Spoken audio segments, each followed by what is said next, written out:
who can't go into churches without vomiting. And there you go. We're here. And I have to add this guy. Hello, sir. How are you? Mr. Secret Vault himself. Hang on. Cheers. Oh, Cheers. Cheers. How are we all doing this evening? Pretty good. Now, Matt, were you able to have a nice nap there? Not really. No, I stayed up. I wanted to have a sleep before I came on, but I couldn't do it. Tried watching TV, which normally knocks me out, but I don't know. I was awake for some reason. Yeah. It's three baldies. How fucking dare you, Daniel? I know. Three Fuck you, balls. Daniel. Fuck you, Daniel. How dare you? Daniel's day. Just don't shine a flashlight towards our direction. How dare I get you? blinded. Stating the fucking obvious, you bastard. Daniel's day will come. Don't worry. Daniel's day will come. Hey, Mitch. Hey, Daniel. Crazy John. How are you? Let's see. Aderon and let's look at the back. Yeah, Liam's there. Hey, Liam. How are you? And some guy named Secret Vault. Lindsay. Tracy's in there. Cal, how are you, buddy? Good to see you. And I think that's about it for now. Urbexy is in there as well. So anyhow, it's what 2:04 there where you're sitting, Matt. Disgraceful time of the night. It's wait a sec. You got another 56 minutes before you hit the what is it? The technical term of the devil's hour. The witching hour. Is it actually 3 a.m. in the morning? Is that the technical term for the devil's hour? Is it because it's number 3, or is it because people experience weird things at that time? I think it's because they experience weird things at that time. And I guess it moves along with the time zones, right? And also when the daylight savings times kick in, I guess that also takes that into consideration. Yeah. It could be that people are in deep sleep, and that's when they have the most freaky experiences that wake them up. Because people always say, "I wake up at 3 o'clock," and I keep on waking up at 3 o'clock, and there's weird shit happening. So what's the most vivid and weirdest dream that you've ever had, Matt? Can you recall like just the craziest dream you've ever had? I used to get a recurring nightmare when I was a kid of being taken by both arms by blokes in suits that were a lot taller than me, and I couldn't see their faces. I could just see they were in suits, and they were sort of like leading me down this tunnel. And they took me into a large cavernous tunnel that had a shed in the middle, and they would like take me into the shed, and then I would be seeing myself getting injected with something in the arm, sort of feeling like I was going dizzy or passing out, and then just like everything collapsing in on me. Wow. Like everything. I kept having that nightmare, underground, and it's kind of, well, it makes me think like, later on in life, what do I go doing? I go in underground tunnels looking for bunkers and secrets. It's like, you're trying to find the one that you had in your recurring dream. Yeah.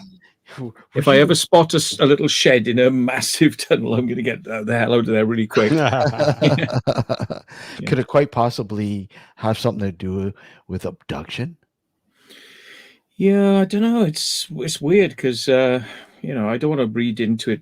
You could read into it because people do say things about like, they can't see the faces of the people that are guiding them into abduction experiences. But, I don't want to read too much into it.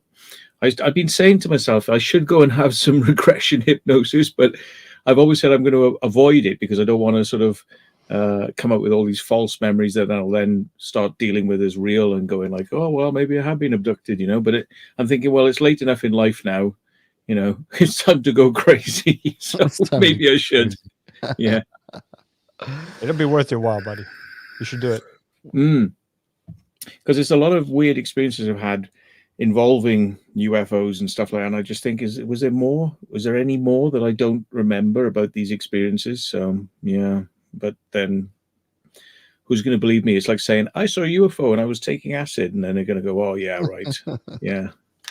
Mm. Speaking of UFOs, you just blasted something out on, I think it was Facebook or something, that you're going to some sort of UFO convention or whatever Oh, thingy. you're one of those people who knows how Facebook works and Oh, finds out what's going on in the world, right? No, I'm not good at right. that shit. Yeah, there's a conference, and me being me, like I'll go to anything if I can get in for free. So I had a chat with somebody, and he said, "Oh yeah, I've sorted out some tickets for us. Like we got some freebies we can get in." Yeah. So is this like a first time event, or is this something that's reoccurring, or? The people who do it, they've been doing events for a while, and Yeah. they're involved with this UANM TV. I don't know if you've ever seen any documentaries on that channel on YouTube, UAMN or something. Mhm. And so they're quite well known. They've got I think they've got a foreign sponsor who's got lots of money. Don't quite know how it works. It's all very secretive, but they put out some good videos. They did an event with Eric von Daniken in London where they brought in the guys from the History Channel shows. The Mr. Funny Hair guy, Yeah. George Sukanopoulos or whatever. Yeah, Exactly. sucking off a lot of lips. Yeah, yeah, yeah. Whatever his name is. Yeah. His name does it alone. Yeah, but yeah, his looks. Holy crap, man! That hair is just Yeah. Yeah, he was a nice guy. Got to say hello to a few people there, and I think it's good, that people are still doing UFO events. I've gone to so many over the years. Mm. Met a lot of the big names of ufology over the years, and Have I they like changed? them. Have they changed much over the years? I mean, now you hear quite often, now with the government sort of being a little bit more, or supposedly being a little bit more transparent and shit like that. I really don't believe too much of that, but I mean, what has changed over the years with especially with these conventions? Well, yeah. I mean, have you been to any as well? You'd have to tell me. I've never actually went to a UFO. I've been to other conventions, but never Mm, UFO. I don't know why. I'd like to go to one, but I don't know. I mm. don't think there is one, like a really good one, close to me. I have to travel to UFO? No, I don't think there are. well, there's one that they have in TO once a year, but I don't think they've had it over the past, since before COVID, anyways. Mm. So I don't know.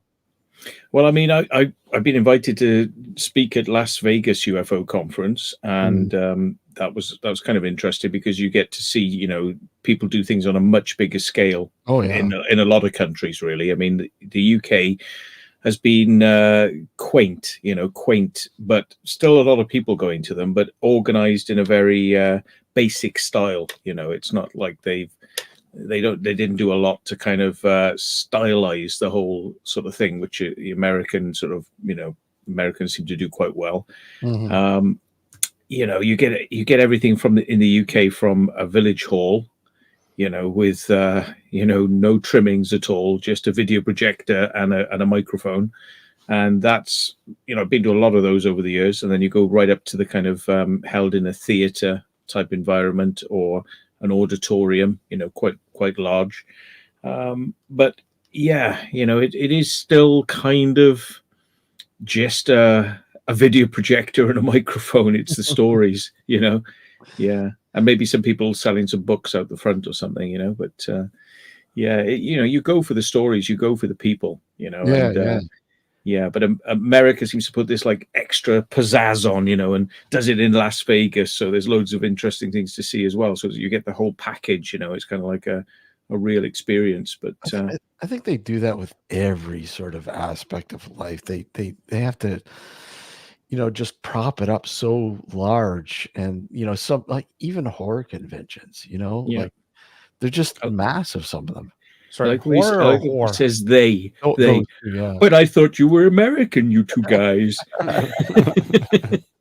You sound See, American. Steve and I met at a big floppy dildo convention. Wow. Double-sided. Double-sided. Double-ended. Yeah. Double-ended. That'll be a pleasure. Yeah, exactly.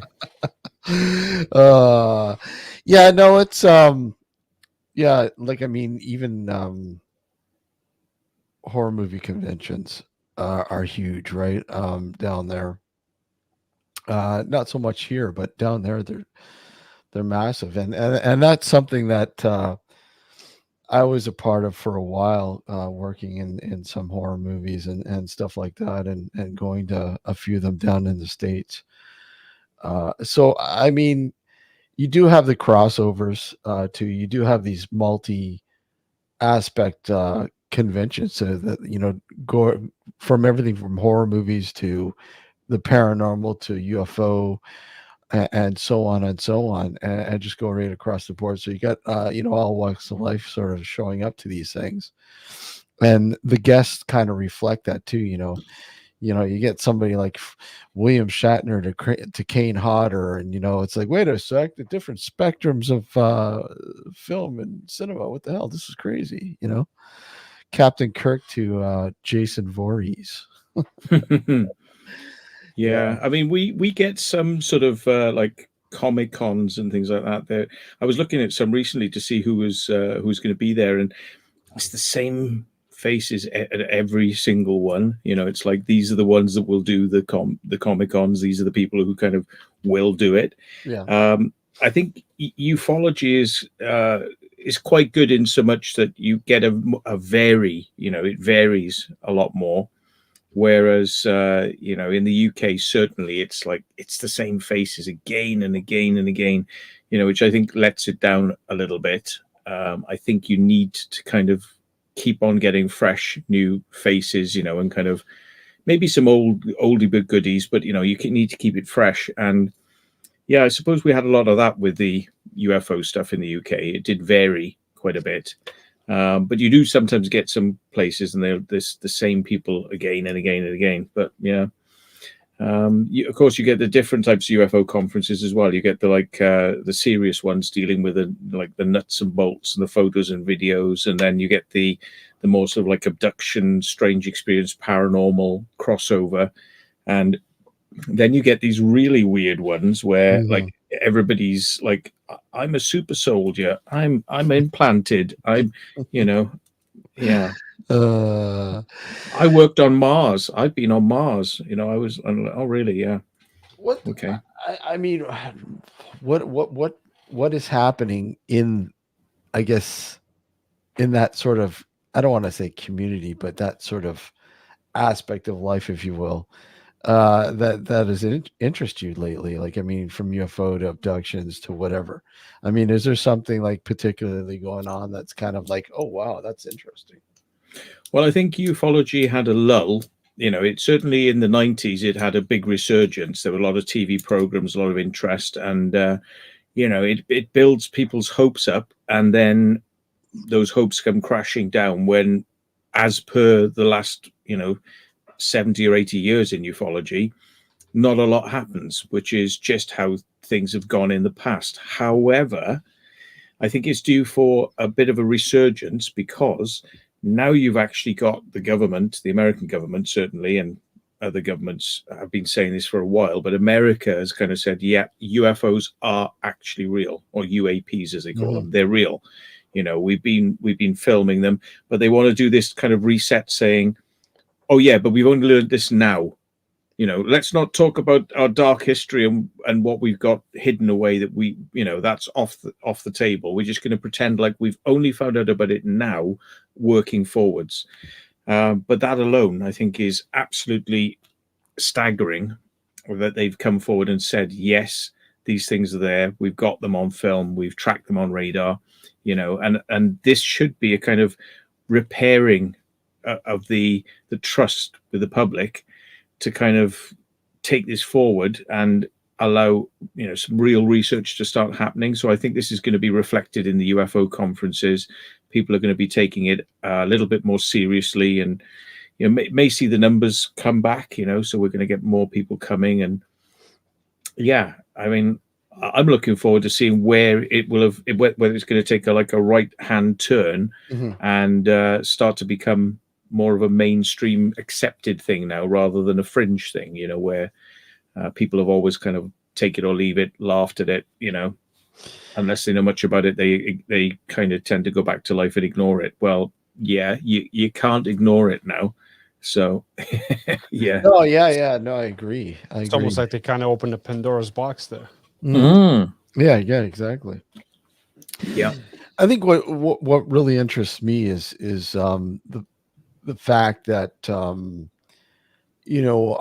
ties or our possible ties to an intelligent race out there somewhere that somehow came here years ago and somehow modified the human race or whatever, and historically implanting their sort of presence in historical sort of finds, archaeological finds, and one place in particular that really intrigues me lately, and I don't know why, other than it's quite mysterious, and that's Antarctica. Mm. What is there really something going on there? I mean, it's intriguing that we haven't uh, you know, explored I think what is it, 20% of the ocean? Mm. If that, but I mean the fact that the possibility that perhaps there might have been at one point um an intelligent civilization that lived down there, possibly. Well, some of these UAPs are what they call transmedium, so they're not able to just travel in the air; they can travel in space. But they're Mhm. often been observed, and this has been going on for a long time. This is just Yeah. not a recent observation, but it's been taken seriously recently because they one of the reports that was taken seriously and agreed upon that it did happen was this UAP that was you know um, off the Catalina coast, and it was filmed by well, a couple of fighter pilots. It was experienced by some fighter pilots who were chasing after it, and some of them reported that it went in and out of the water. Well, that's quite well known about that UFOs can do that. So Mhm. it asks the question, do they possibly come from underwater? Are there unknown civilizations living underwater, but possibly even inside mountains? Because these things have been seen going into the sides of mountains. Mhm. So it's like it doesn't, a secret door doesn't open and they go in. That has happened, but it's literally just fly in. They just become part of the mountain, just disappear. So yeah, maybe these things can travel through solid matter, a bit like Buckaroo Banzai Adventures Classic. Across the Eighth Dimension. Classic. I mean, one of the more notorious sort of areas, such as people have spotted UFOs going into the mountainside, is the Brown Mountains in North Carolina. Mm. Is quite notorious for having sightings like that. And in fact, I think who was it? Joshua P. Warren, I believe. At one point was when he was still living there. Now he's living in Las Vegas. But he had taken some photos of what looks like a UFO actually entering into an area uh, on the side of the mountain, and actually it almost looks like something is opening up and closing, Mm. and it's kind of really weird. I wish I could find that video because I know he had it uploaded for the longest time somewhere, but I don't know where it's gone to. But it was rather intriguing. That, of course, that was a long time ago. But yeah, the Brown Mountains. I'm sure there's several different locations that haven't. Sonora, Yeah, Mount Shasta. yeah. Sonora, exactly. Yeah. You know, and I mean, again, I mean, what do we know about? What do we really know about? Underneath uh, the Earth, What do we know? We really don't know anything. Yeah, we drill into the crust and all that kind of shit. We do all sorts of stuff, but what do we really know, right? I mean, we don't. And, Well, it's weird. There was West Wales Triangle as well. The the Broadhaven sightings. People were seeing UFOs around the area, and some of them were seeing going into Stack Rocks, which is just an island out in the sea. And it turned out that that's where some underwater hydrophones were. That these hydrophones can listen all the way across the ocean, and just happens to be the arc is out. And in the center of this happens to be the Bermuda area, so it's like it sees out, and they reckon they can pick up something in the water. They can detect something as small as a dolphin as far as Bermuda. And so people talk about radar. Radar, it goes up, but it doesn't tend to go over the horizon. They've got some systems that kind of do now, but sonar has been able to go much further than radar for a lot longer. So maybe the Navy have been in possession of information about some of these objects doing strange things in the water in a way that maybe they can't do with radar. Mark Kernow was asking if I think that the U.S. have a UFO in Area 51.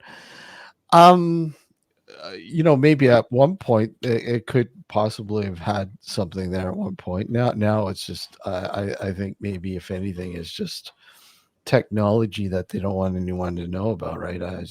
For the longest time, but and that technology could have derived from that particular UFO that they might have had there, right, Matt? I mean, we don't know. We do know that. I mean, some of the technology that comes out it doesn't make sense unless there was some sort of help, like fiber optics. Yeah, But what's funny about that Antarctica thing we were discussing earlier is that H.P. Lovecraft talked about, like, if you ever read his short story In the Mountain of Madness, he talks about alien civilization on there, the great old ones and what have you. But it's just funny how that's been in the purview of quote unquote science fiction since the early 20s and earlier. And now they're starting to say, well, there might be something there. Yeah, and strange caverns that had crystalline and odd geometrical shapes in Antarctica. And I think they had, was it like large bat type creatures or something? Yeah. Yeah. It's interesting. It's interesting. Well, they sent all the world leaders down there recently, and nobody knows why. They all went, off to Antarctica to see something which was not reported about and still hasn't been. What did they go to see? I mean, well, Russia's been doing some research down there for a long time, though, haven't they? They've got some sort of research going on. So does the U.S. Well, I know the U.S. Every country, I think, yeah. Well, countries that can afford it. Russia has something. There's something to do with some sort of lake, I believe. There's a lake there that they say houses something that they find is not of our world. And of course, they're being very vague as to what they're saying, what this might be. And you get all sorts of people coming. Oh, look! Well, we found some footage of exactly what this is, what it is. And of course, that's not what it is. It's just somebody, playing into the whole thing. But I forget the name of the lake that they have that long-standing research on. You sure it was Antarctica that you're talking about? Antarctica, yeah, it's in Antarctica. There's a frozen lake, a frozen area that they've been researching for quite a while now, and apparently they made some sort of discovery there. I believe it was announced. What was it, last year? I believe something like that. Last year that they had found something intriguing there. I can't quite remember what they were saying though, but like a lot of things, I'm sure they're being very vague as to what it might be. What? Who knows?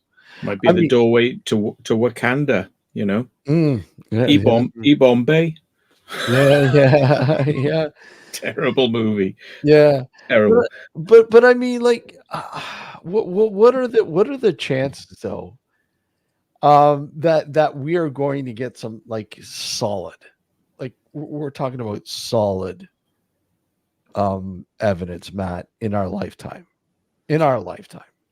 I think there's changes afoot, and because of the changes in the law, certainly in the US, which means that people who worked on these secret projects that could have involved UFOs, alien bodies, and anti-gravity technology, all this sort of stuff, which has been withheld from the public for a long time.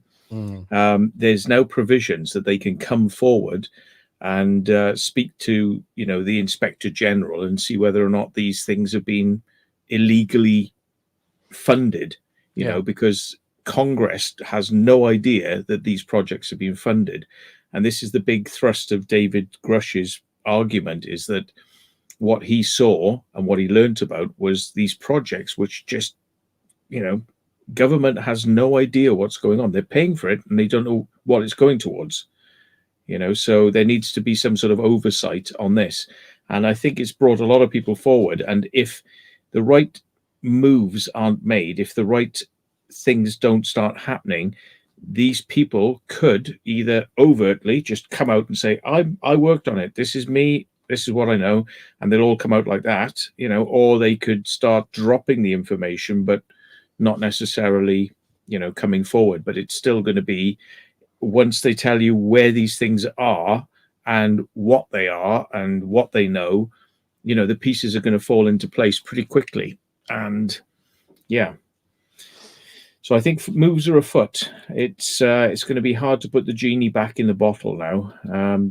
I think they're going to try. I think some of them are trying, but other people are saying no. This has been going on long enough now. We need to move. I think it's still going to be hard. It's going to be hard. They're going to, like you said, Matt. They're going to try desperately to sort of deviate and sort of mislead enough that people will be like scratching their heads saying, I don't know what the fuck to believe. Yeah. And that's what they're good at, right? They're good at misdirecting so much and pumping out so much wrong information or misinformation that people just don't know what to believe. And that's part of the problem, right? Yeah. Yeah, that's an ongoing thing. So, Steve, to your question, in our lifetime, the evidence probably already is there. The problem is not so much that the evidence isn't there. I think, and this is just my opinion, I think the problem is that they're trying to cover it up so much, even with the recent push to be out in the open about UFOs or UAPs or whatever you want to call it, that it's never going to be available to the general public in a clear and concise manner. Well, I agree with the David Grush kind of position, is that he, as he said, he doesn't know what it is the big secret is. He just knows that there is a secret. It involves alien crash craft. Mm-hmm. This has been validated by a number of people, even the guy who ran the ORSAP project, which was actually the head department above ATIP, because people only heard of ATIP, but there was a department above it. And the guy there wrote a book, and he got clearance to say, we've got a crash saucer, we've broken into it, but he couldn't say what they found inside. He kind of like, maybe he's leaving it for another book, I don't know. But a lot of people are saying the same things, and they're like, these aren't just, chump change kind of people. They're like, doctorate level. They're kind of like professors, doctors, people who worked inside these programs, generals. They're high grade people who are just about to start spilling the beans if the government don't do something. They're ready and waiting. This is not like your sort of press club hearing that Stephen Greer did, where people say like, I've got this story, I've got this story, I've got this story. This is stuff where they're actually going to take it to Congress. This is not just we're going to tell the press, because I mean, anyone can tell the press anything. The press will just print anything. You know, this is kind of like, no, we're pushing this through government and we're going to overturn it. You know, and if people start dying like flies, people are going to know that something's going on, that they're suppressing, you know, that they're up to something. So I think they're backed against the wall here, and they're going to have to really start giving something out. But like David Grush said, maybe there are some elements of this technology that they've found out about, which could destroy the Earth. You know, it could be something not the level of a nuclear bomb, like a planet-killing weapon. You know, and it could be gravitation. I think is what they think you could. If you set off a gravity device, you could actually destroy Earth. You know, and so that they wouldn't mind people knowing about the UFOs, but they don't want to let people know they've spoken to the aliens, because that means they're going to be in touch with technologies. And they don't want to tell people they backward engineered these things, because they don't want that technology out there. So they may quite well say, oh yeah, UFOs are real. But what they're doing at the moment is saying, yeah, but we don't know what they are. They're real, but we don't know what they are. We don't know what they are. And that's just a stall tactic. They're not going to want to talk about having spoken to the aliens and backwards engineering the technology. That's the problem. What do you think though, Matt? I mean, in all actuality, the chances that we have actually back engineered alien technology. Do you think it is in fact a fact, or I do, yeah. Because No? I mean, enough. I came to the conclusion a long time ago that what we've been told about the paranormal, life after death, and UFOs, you know, most of it was bollocks. And I believe that these things are real. And I've come to that conclusion by experiences I've had myself, you know. So for me, it's not kind of like, oh, I watched a documentary on the History Channel and now I'm a believer. It's like I've seen things, you know. I've seen craft shoot off. I've seen helicopters, you know, chasing balls of light. I mean, I've experienced weird shit with the crop circles, and yeah, you know, my original sighting, triangular shape on the side of a mountain. You know, it's like, yeah, you know, I'm a big believer. And then if I say, well, so okay, if that stuff's out there and they've got hold of it, what does that mean? Well, either they haven't got a clue what they've got hold of and they cannot reverse engineer it, or yeah, there's probably a two-tier type of military thing going on where they have all this public show stuff and they'll fight wars with all this public stuff. But yeah, in the background, they've got saucers and they've got anti-gravity and things they just don't want out there in the public. You know, even in a war scenario. I mean, probably the only time they would ever roll something like that out is if like annihilation level of threat. You know, like maybe an asteroid coming towards the Earth, and they were like, well, how are we going to get rid of this? And you know, suddenly the asteroid veers off and people go like, well, what was that? Did the aliens do it? Well, maybe they're there with a gravity device deflecting it or something. You know, maybe that's how we'll kind of tell that, you know, yeah, somebody did it. I wonder who it was. Was it the aliens helping us? Maybe we've got this shit. You know, and then it's going to become too obvious eventually. You know, it's fairly obvious now, but you know, yeah. I mean, you look at a guy like you know, Nikola Tesla, and the technology that he was able to, you know, pretty much put together and figure out and invent and put to use, and stuff that was down the pipeline. Could it be that he had some sort of conversations or encounters with a higher intelligence that might have gave him this kind of technology? Well, people say that a lot, but I mean, you know, they said this about nuclear weapons and they, you know, the fiber optics and semiconductors and this sort of stuff. But I mean, you can actually trace back all of the scientific steps and breakthroughs that have gone on.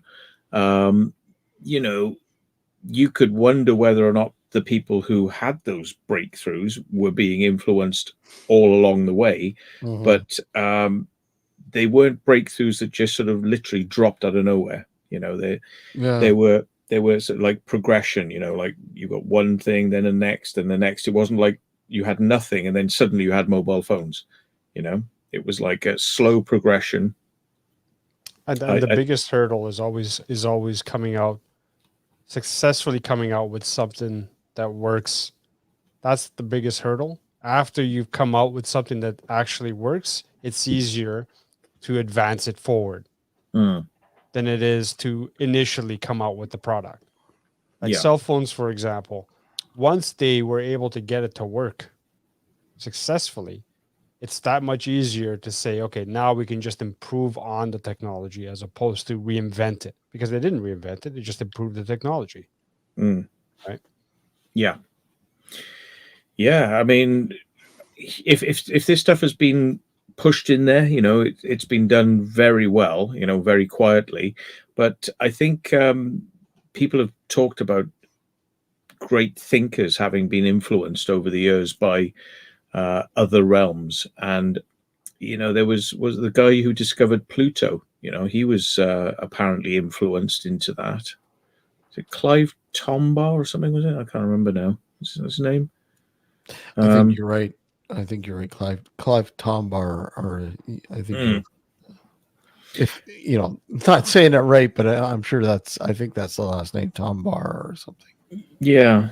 And I mean, there have been many people over the years who say they've woken up and with a sort of realization that suddenly they realized, oh, that's the answer. That's how that must be done.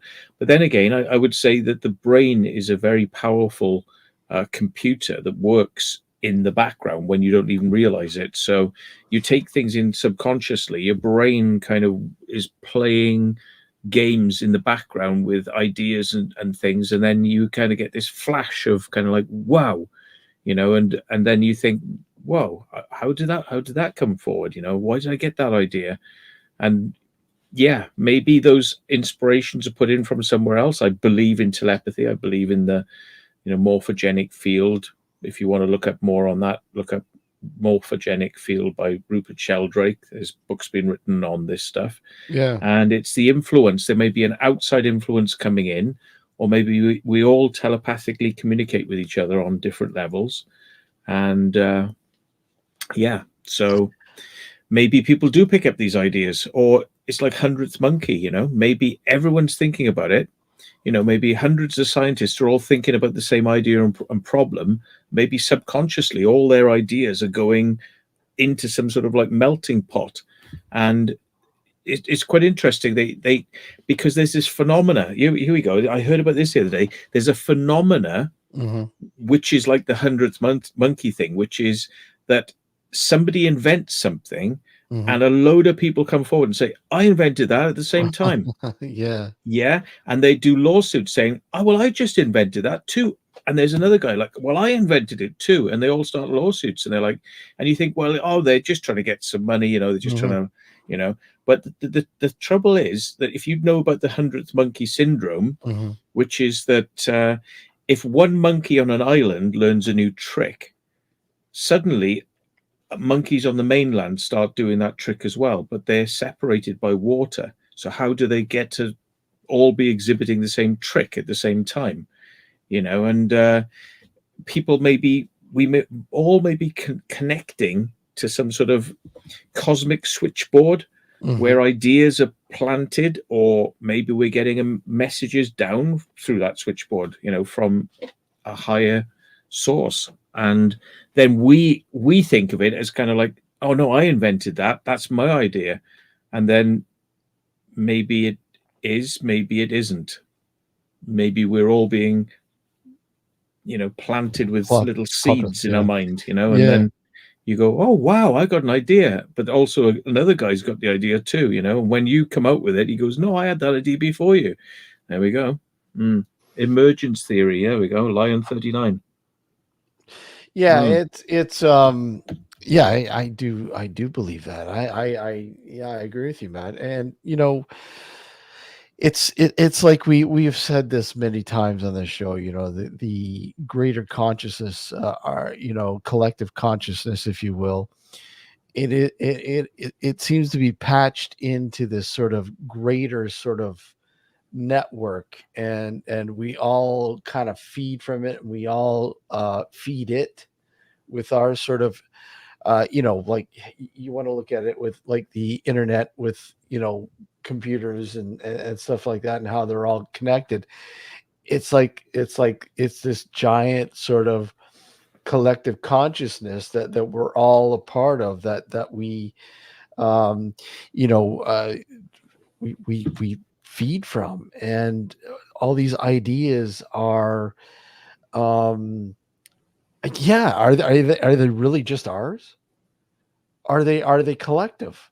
And again, like you were saying, is it an invention? Hey, look at I discovered this. No, I did. It makes so much sense. It makes way so much sense.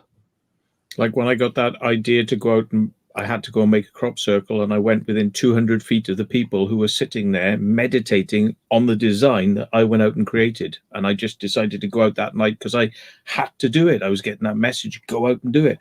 It's like, where's that coming from? Is it coming telepathically from person to person? Or was something else sending us all the message about, and they drew it and said, oh, we'll meditate on that. And I'm getting the idea, you must go out and do it.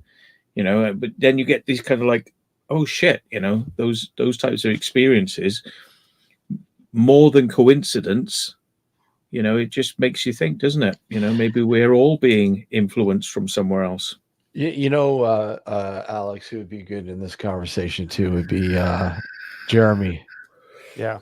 Because we were talking with Jeremy about this pretty much too, and how we're, able to send and receive, and you look at astral projecting and lucid dreaming, and how we are able to collect and convey these subconscious or conscious, but it's seeming like we're subconscious, but we're really conscious. And we're going through this scenario that just seems so surreal, but yet you're able to navigate through this. And some people with more ease than others. Obviously, the more experience you've had at doing this, the easier it becomes. But somebody who just stumbles upon this and goes, wow, what the hell's going on? Is that like, this consciousness that we're all patched into, Yeah, and I think a lot of people get turned off because of religion, saying don't dabble in dark things, and don't do all that sort of shit, and then science is kind of like the new god, the new religion. So it's like everything has an explanation. Nothing is weird or paranormal. It can't exist, and it's like, but then people have weird experiences, and they go like, well, what are these guys on about? It's like there's more. When you've had those experiences, you definitely know. If you haven't had those experiences, you may be sitting on the fence. That's fair enough. But when you had those experiences, and you're like, no. I'm not taking this bullshit. You're not fooling me with your clever Neil deGrasse Tysons and yeah. Yeah, it's there's so much, and we're all sitting here. Well, a lot of people have been doing it for so many years, and now more so, some have sort of joined the sort of bandwagon, if you will, because of the coverage that it's been getting over the last year or two, with the government sort of opening up and being more transparent towards what might be going, disclosure, if you will. And more and more people are becoming very conscious of it, and wanting to know more. And I think those are the people that are going to be so naive to it because they're so fresh to what is going on, and will believe the thought of transparency, and the government's going to tell us everything. If there's a sighting, they're going to let us know. And realistically, that's not the case, right, Matt? I mean, they're not going to be fully transparent, are they? Well, maybe just like religions have done over the years, Yeah. if there is paranormality, what better way to kind of control the world than try and sort of steer people away from it so they don't get their own answers, and make sure they come and buy their products from you, the church, or whatever you're selling, whatever you're peddling. You don't want people to go down the road, so you kind of convince people there is nothing down the road. You're the only shop in town. Yeah. Don't shop anywhere else. Yeah. And yeah, it is very, very persuasive, and it's amazing how brainwashed we become through childhood upbringing with some of this stuff around us, and how different cultures brainwash in different ways. But it's kind of like it sticks with you. Yep. Those filters that they put in place since birth. Yeah, exactly. And it's funny because most people will be dull to it for their entire life. We'll never want to break those sort of filters, and are quite content with believing what you're being told and what you're being shown and everything else, and not wanting to sort of step outside that box and think for yourself, and explore certain different areas. And I think we're all crazy for it, because I mean, I like to think that all three of us are kind of like thinking outside those, outside that box, because honestly, I don't think I could ever think within that box, because it just didn't make sense. It never did make sense. And the answers are limited, and the only way I felt, obviously, we're going outside these and taking these certain avenues and looking into things myself. Mm. Sure, it took a while to understand things fully. It's still a learning experience, but I mean, there are certain things that if you didn't do it, you'd never even think of. Right? I mean, look at you, Matt, with crop circles. Yeah. I mean, who would even think about going out and creating a crop circle? Honestly. I was very skeptical prior to my first UFO type weird sighting I had. I was very skeptical. I had lots of books, so it's kind of like, I wanted to learn about all that type of stuff and find out about it, but I discounted a lot of it. I could kind of read through and go, yeah, but this, and yeah, but that, and probably this, probably that. And I was just explaining away in my own little way.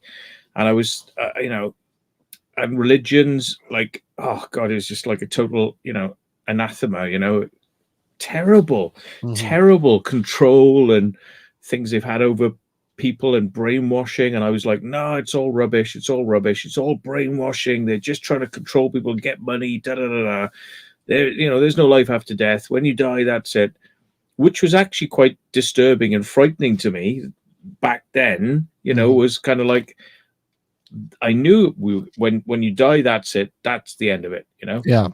But also, that made me feel quite serious about life. It was like, you got to get the best. You don't take chances, and sort of like, be serious about what you're doing. And I kind of like had this like very focused mindset. So I think for a lot of people, being in that headspace, they kind of, work is important, life, concepts and ideas, morals, and all these types of things. It all comes down to what I need to do to get on in life, which is like your education, your work, your family, and that's it. Yeah. And there's no room for anything else. For most people, but people who've got like religious beliefs, they kind of like they've got this added thing of religion, which is like you're not allowed to touch or taste, but you have to believe. You just have to believe, but without, it's like without Exactly. without peering under the veil. You have to Yeah. just believe in it, and Mhm. then you got the paranormal, which is kind of like if you happen to experience something, it might make you religious or it might make you think about other things, the paranormal and weird, the UFOs. But yeah, once I had that sighting, and it's made me start to question everything I'd ever Mhm. thought up to that point, and I went off on this tangent. I would say actually, even though the world is now more crazy than Mhm. before, when it was Yeah. more scientific and ordered, it's more crazy now. But I like that. I kind of got used to that now, and it's like, yeah, there's so much more that we don't know. That's great. Whereas in science, it's like there's infinite things out there, but we'll never know them, and you're going to die soon. It's like, no, I think there's so much more. When Yep. we die, there could be so much more. There's so much more communication that could be going on out there with extraterrestrials and things. That's great. Great. I don't go for the religious thing. It's like, don't talk to anything that might be out there because it affect you in a dark way. It's demonic. And I'm like, I make that decision. We'll see.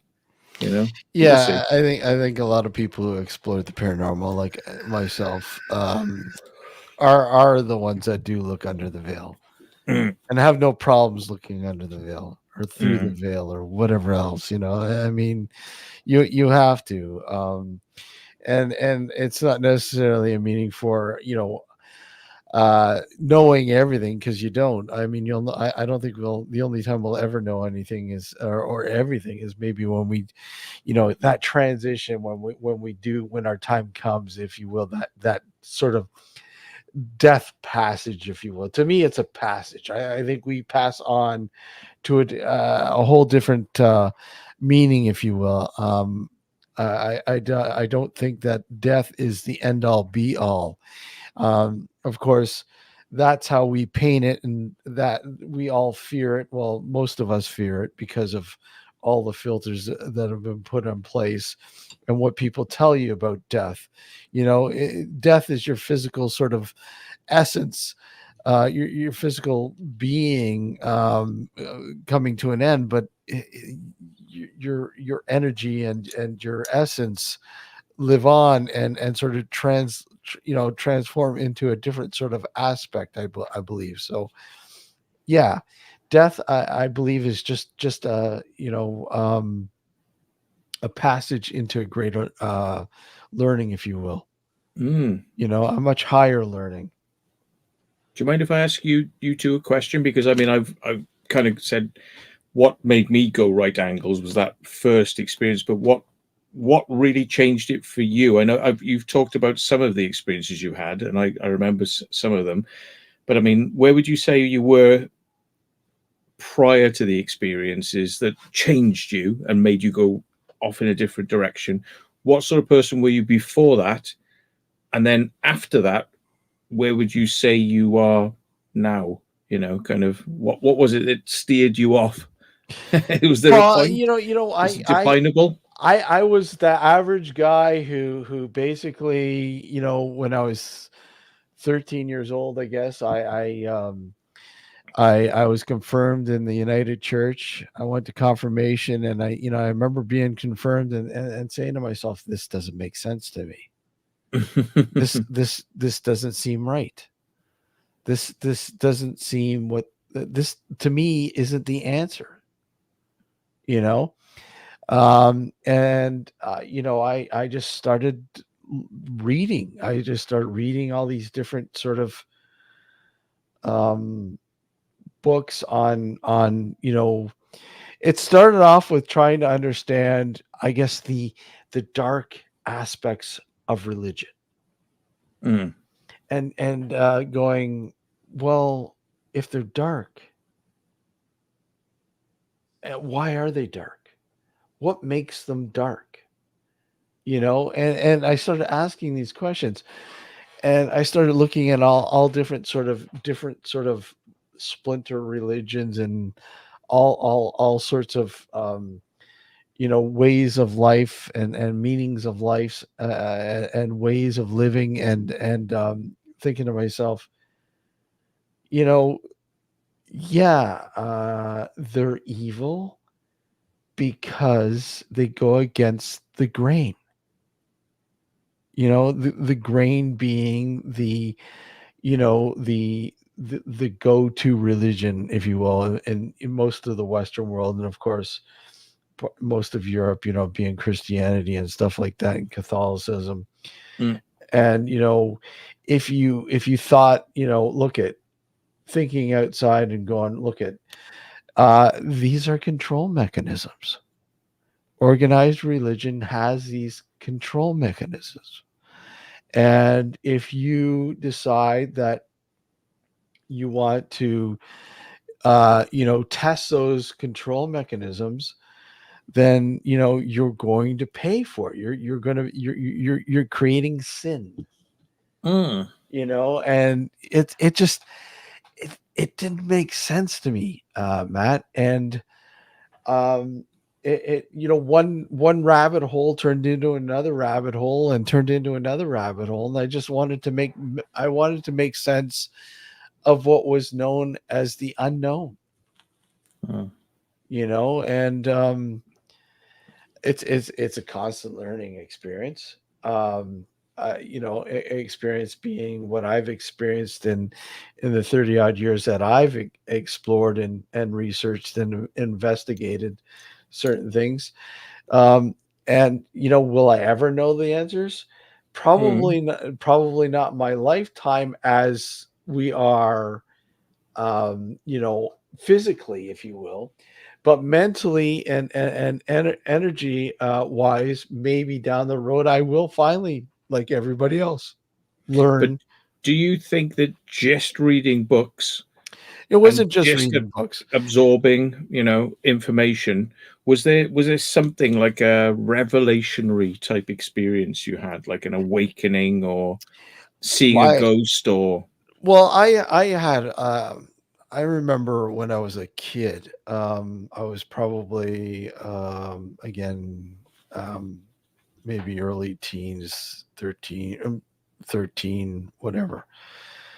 I remember being, going to bed, and I remember looking at and it's kind of weird how it played out. Um the I just had this vision of something that was so terrifying, but yet to me it was supposed to be Jesus, if you will. Mm. And the thought of Jesus terrified me. And I don't know why, but it just did. And Mm. I it's I could never explain it other than it's something about this. There was He couldn't think about Jesus without vomiting. yeah, exactly. Can't go to That's the church basically what it without boils down to. vomiting. Yeah, it This is boils it. down to. I wanted to believe in Jesus, but it just made me sick all the time. But religiously, people will go know who Jesus is, obviously. But Mm. when you look at stuff like the Dead Sea Scrolls, and then you look at layman texts that basically explain that in some form or fashion, that a guy like Jesus was not like anybody special. He was, if anything, a rebel, if you will.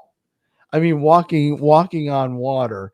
The texts say, well, no, it was just simply he was walking on a dock that was reserved for priests and special figures. I don't know. There's all sorts of like And it was a high slang. tide, and you couldn't see the Yeah, you yeah. couldn't see You couldn't see. You couldn't yeah, he see any of. could, but you Yeah, couldn't. Yeah. yeah. I don't know.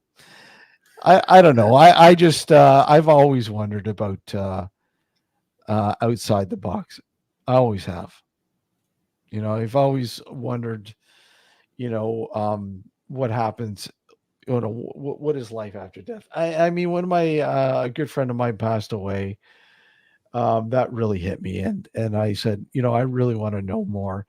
And again, working in film, I wanted to use what I had learned and sort of use it for investigating and researching, you know, claims of the paranormal.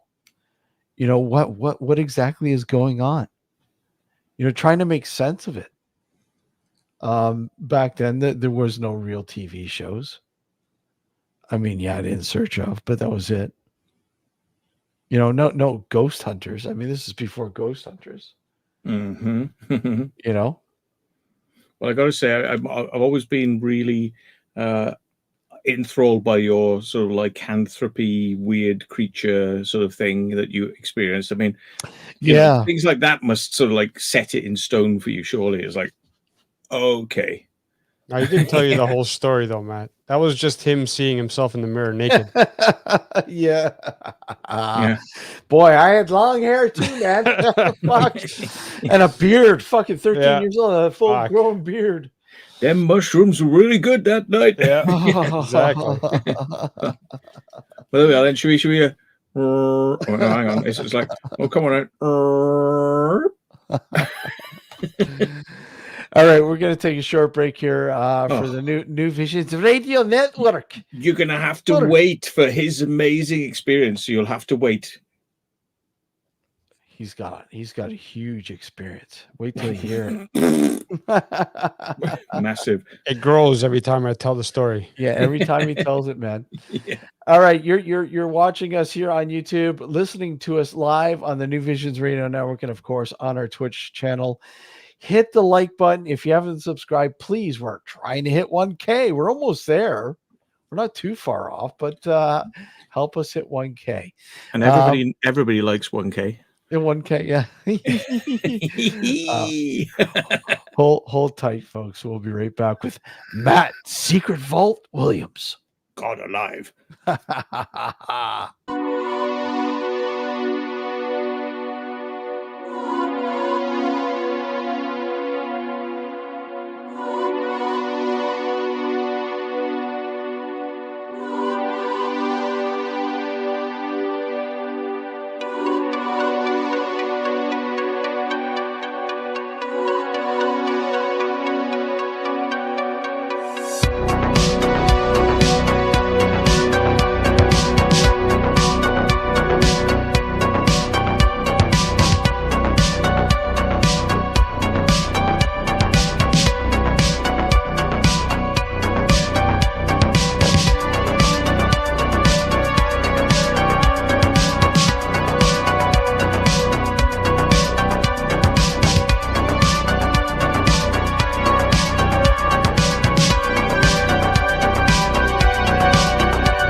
Good evening.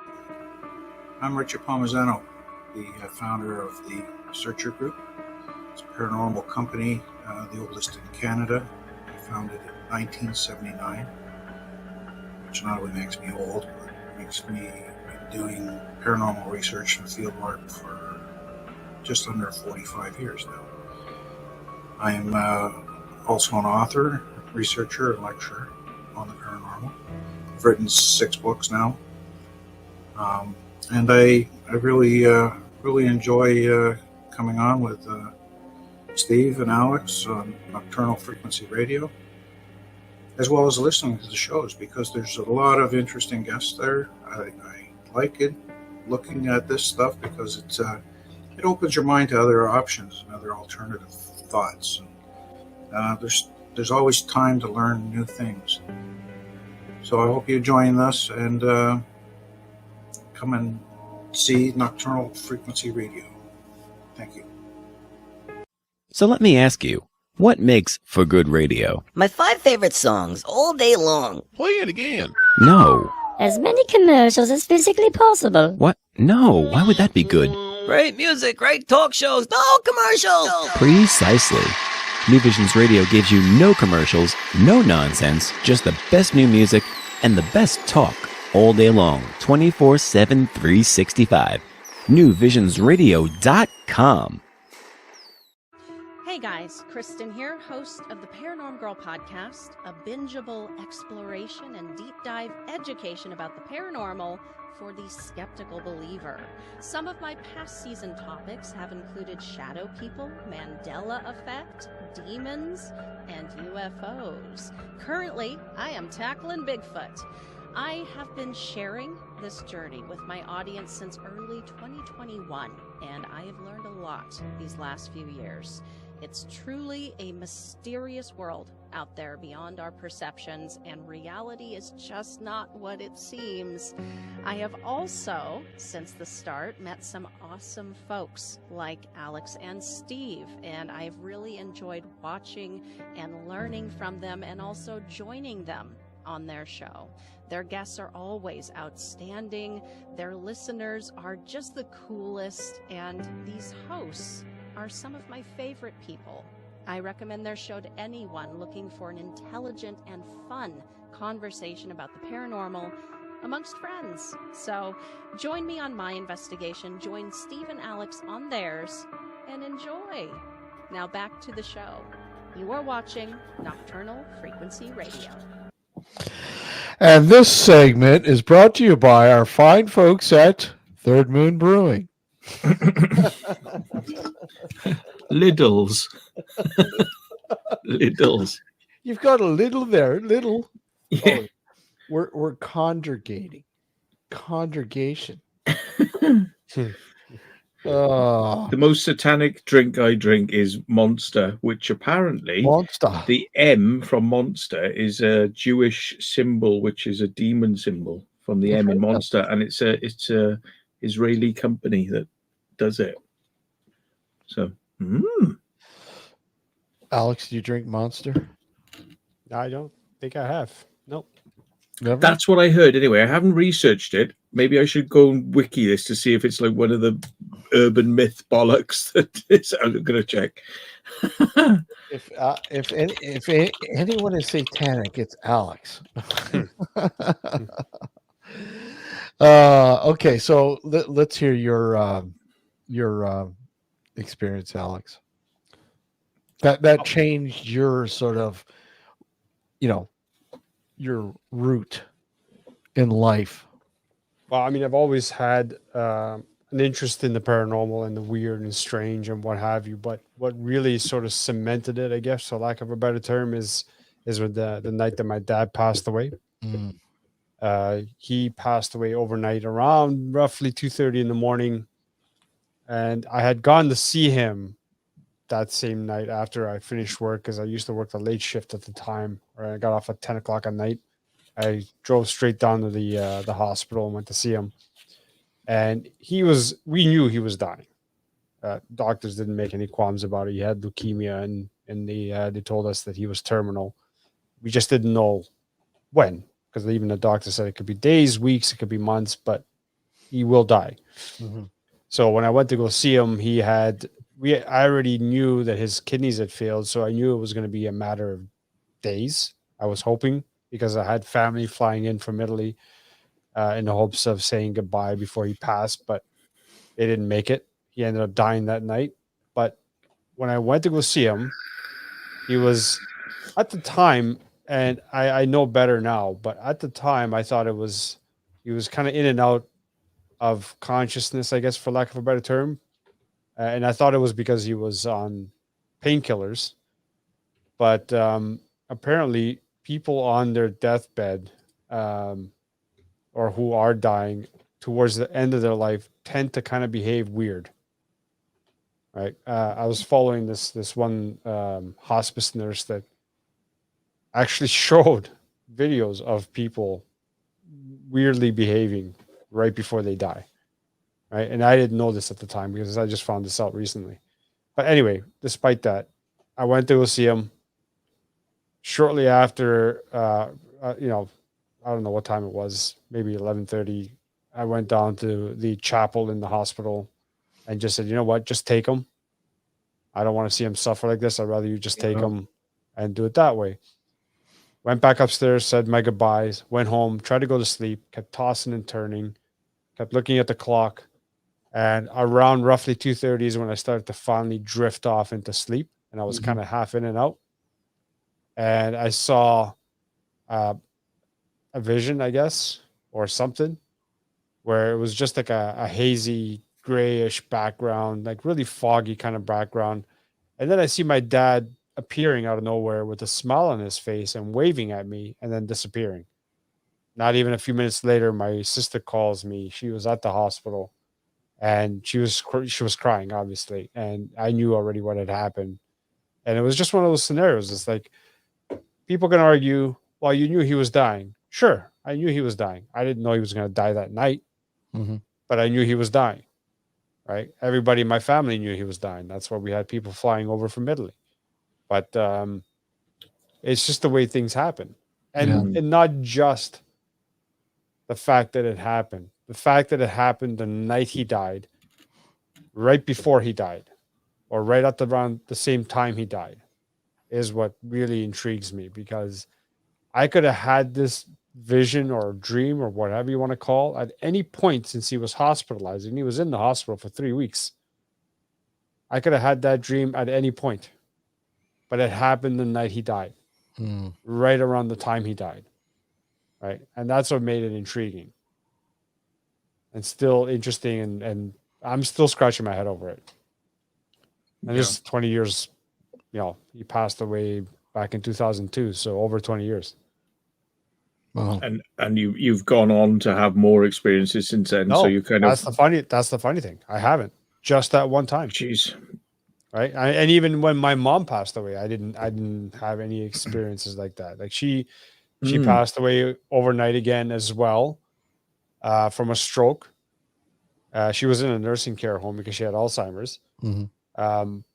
I didn't have any experience like that since. That was the only time. All right. And I don't generally remember my dreams when I wake up. I don't even know.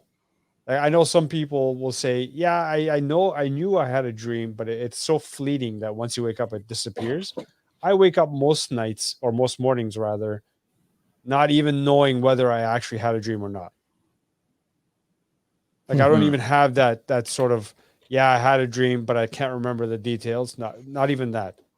Very rare that it happens where I wake up and I say, okay, yeah, I had a dream, but I don't remember the details. I may remember maybe one minor detail, and that's it. Not even that. Most nights, I don't even know if I dreamt or not. Well, yeah, he we call him the great ghost deterrent. Yeah. We can't, you know, he will literally, it's very rare that he has an experience in a, you know, investigative sort of scenario environment, if you will. And but I mean, not to say he hasn't had, you've had experiences. I've had interesting experiences, Yeah. like nothing ghostly per se. I mean, I've captured EVPs, but nothing like that I can say I've seen a ghost. I've experienced weird things, yes. I've gotten over my fear of flying through a very vivid dream where I actually felt myself flying, like I felt flying, the sensation of flying, and that's how I was able to get over it. Um, Going to, Steve, you know the story, the Whitby Psych, Mm-hmm. the psychiatric hospital that was abandoned for many years. We had gone there, and it was basically a complex that was composed of multiple buildings. We were in this one building that had 2 rooms on one side, 2 rooms on the other side, and a connecting hallway. And it was a 1-story building with a basement. So we entered in on one side, looked around, made sure there was nothing weird going on there, nobody hiding or anything. And then as we started walking towards the other side of the building through that connecting hallway, all of us, and there was about maybe 5 or 6 of us, heard additional footsteps on top of ours. I mean, there was echoing in there as well because it was an empty building or what have you, but this was on top of that, coming from where we were coming from. Right. So we all stopped and looked at each other. And I was one of 2 people that had flashlights. So I told the group to continue going where we were heading, and I was going to go back and check to see if anybody came in.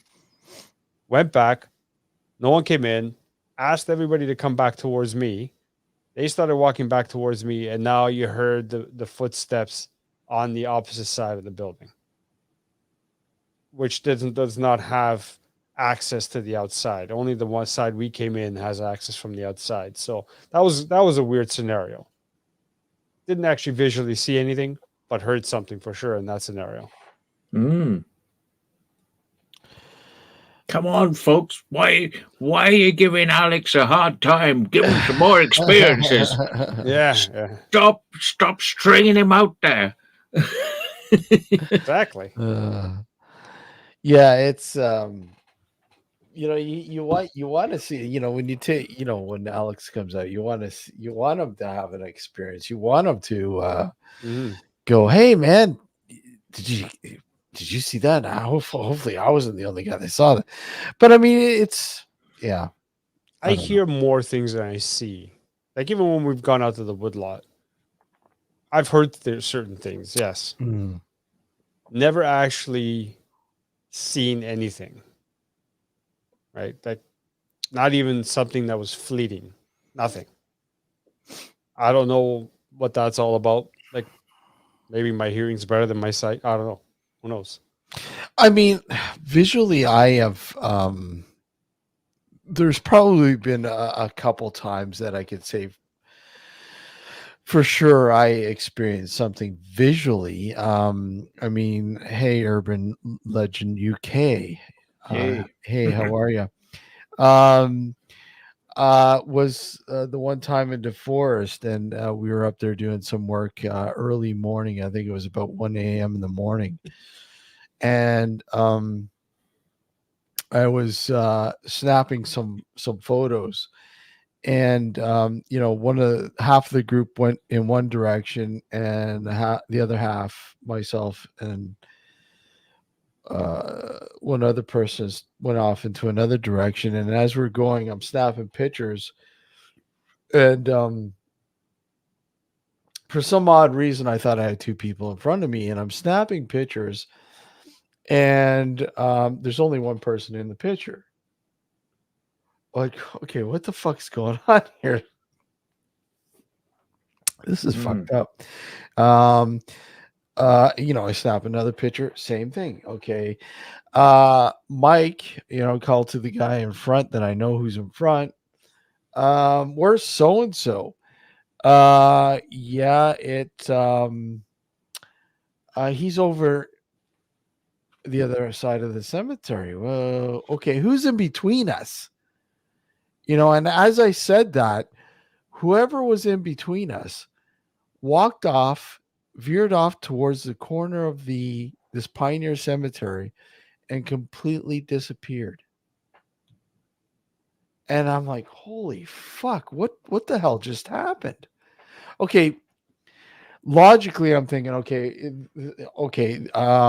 there's a street light, it's a little foggy. Let's try to I tried to recreate it, okay, walk in front of me, let's do exactly the same route, blah blah blah. Couldn't do it, Matt. Couldn't recreate it. It was the weirdest thing. Shadow person? Mm. Who knows? You transpose, could have been, if you were walking home, it could have been the black dog, and kind of, something was there in between. You took it as kind of like it's real, you didn't even think it was a ghost, until you kind of like went, hang on a minute, and then it went, ha ha ha ha, woo, off you go, bye bye. Exactly. Yeah. What's this? Your code is lame. What code is lame? Y'all code is lame. What code are you talking about, Amber? Yeah, Am I looking at old messages? I don't know. Oh, no. Yeah, I'm looking at messages. Oh, Jesus, Daniel. It's a paranormal chat. Yep, retired. Who's retired? Naughty. Are you retired? Naughty comments. So we're talking paranormal. They're talking pornography, I think. Yeah. In the chat. Hey Matt, how are you? Good. Matt 20 420's in the house. Hey Matt, how are you? Ah, hello. We share the same name twice. Yeah, twice. Or 3 times if you include twice. Yeah. The middle one. Twice. Maybe that middle name of yours is going to wander off. So, in the middle of the night. So yeah, it's just I don't know. I mean, Matt, what about you? I mean, have you had an experience when you've gotten into into a situation where you've gone into some sort of location or whatever, and you've had some weird phenomena happen? Yeah. Yeah, one of the weirdest ones, which was witnessed by a load of people, was the trousers being pulled down in the children's infirmary, like the hospital. Yeah, I remember. This wasn't that long ago, wasn't it? Only a couple of years ago, yeah. And we all had cameras we were filming, but nobody was pointing down at my trousers at the time it happened. That was quite kind of interesting because it was, I mean, I've had these things where it feels like somebody's touched you and you're like, oh, what's that? And you feel cold, and you hear things, you think you've seen things. I mean, in my own house, but again, I was on my own in the house. I used to have things happen quite a lot, to the point where I was like, I got totally used to the fact that things were happening, and I was talking to whatever it was that was doing it, which actually dissipated it by talking to it, and saying like, yeah, come on, do it now, and it wouldn't do it again. But I had things flying off shelves and a lot of sort of what you could call like poltergeist type stuff happening, but it didn't frighten me, to be honest. It was like, I feel like if it was negative, I would be scared and I would feel negative. But this stuff didn't frighten me. I like something would fly off a shelf and I go, that's weird. Okay. Was it, what was that? Is that somebody, you trying to contact me? Come on, do it again. And it would like, and I don't know whether I was, whether whatever it was trying to get my attention. Yeah. But I've often thought that maybe the paranormal feeds on like adrenaline and like excitement, and because I wasn't excited enough, maybe I wasn't like engaging with it enough. I know it's twee, but I've always like had in the back of my mind this thought that ghosts get off on you being scared of them. So if you're not scared of them and you actually kind of interested by them, they kind of, it doesn't kind of work out so much, you know. So yeah, I mean, maybe what we need to do is give Alex like a massive dose of adrenaline and like something to make him feel really paranoid, like a spliff or something. Put him in a, and then all the ghosts will be like, right, he's ripe for a good scaring here. He'll Some feel it mushrooms. really bad. He'll feel this one really bad, and then you know, I don't But know. yeah, it's been a while since you've had your last spiff there, isn't it, Alex? Yeah. Very long time. Holy shit. That'd be hilarious. Yeah. Welcome to Stone Paranormal. Yeah.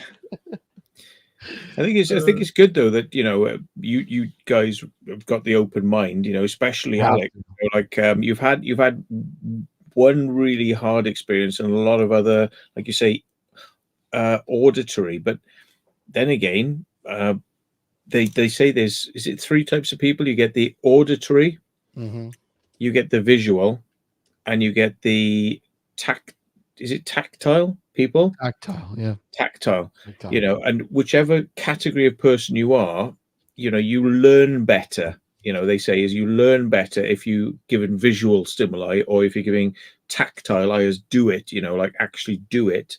Or some people operate well with being told, you know, and they kind of, so if you cross that, if you're getting an experience which isn't what you're good at, you don't learn so well. So maybe because you hear a lot of things, maybe you're more sensitive in the audio, or maybe you are more audio aligned. So yeah, I mean, it's everybody has their, I guess, their avenue that they've taken to reach the point that they're at if they are intrigued with the paranormal. And, you know, some people it's, you know, a death in the family. Some people it's just a really weird experience that they've had, a sighting, whatever. Um, you know, some weird fucking experience, like maybe near death experience, you know. But the point is, no matter what, you could be the average Joe, but the thing is, you have something heavy on your mind, like everybody, death. And that seems to be a huge proponent in what catalyst in trying to understand what's in that sort of realm that you know we don't know anything about. We know so little about, you know, but it's intriguing. And you know, now obviously you have, you know, you have your TV shows and your, you know, your social media shows, YouTube, blah blah blah, and you know, yeah, I've got proof of the paranormal, a real ghost, you know, clickbait crap, whatever. But I mean, the fact is, you're going to click it because you are intrigued. You want to see if it is real. If you haven't had that experience, you want to see it. And the click porn. Yeah, click porn. Yeah.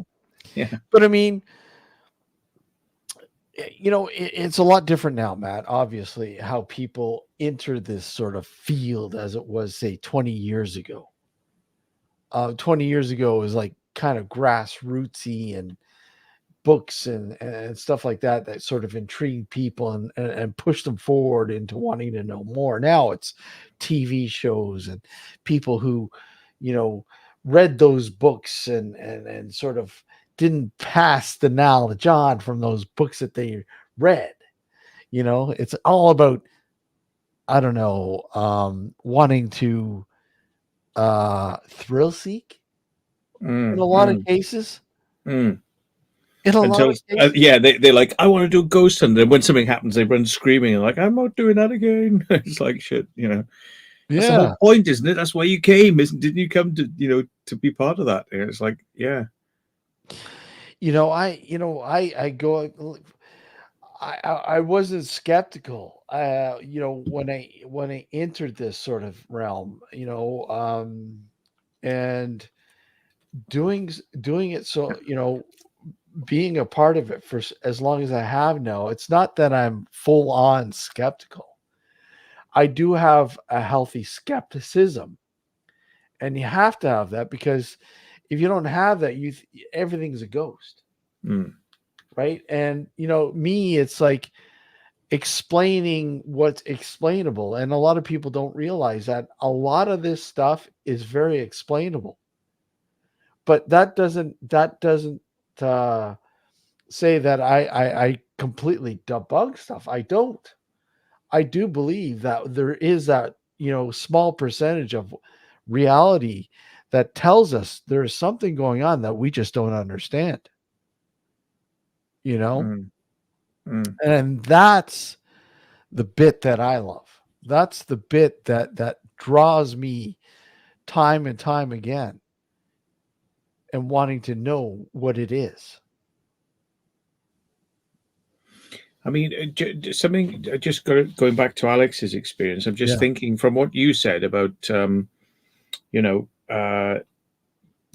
sort of states of mind that people are in, and that thrill seeking. And I was talking about the adrenaline rush and this sort of thing.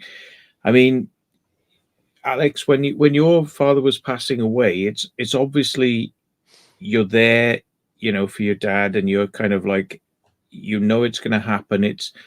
You're trying to sort of go, I'll stay sensible. I'm going to deal with this, and you're kind of keeping your composure. But whether or not overtly or subconsciously, there's a weight there. There's a pressure. There's that like tension. That tension is there. And as you discussed, if I remember what you said, you went down to the chapel in the hospital, and you said, I'm talking to you now. So you're trying to get a direct connection with something, something out there, and you're saying, yeah, okay, now's the time, like you can take him, you can take my dad. Yep. So you were opening. So there was a level of tension. Somehow you felt that that was going to be maybe a release. You were going to make that overture, like I'll try this, I'll kind of like, yeah, I'm comfortable with this now. So something must have been going on there for you to feel like you're going to try that or go there with that. And then, as you say, you don't often remember your dreams, but you had quite a vivid one, and it was that. And so do you kind of see that it was like a level of tension there? There was a level of tension, and you opened like a release valve, like maybe saying, okay, come on then. And something went, okay, like maybe it was your dad or the paranormal, the realm decided you can have that. Something decided, yeah, you can have that.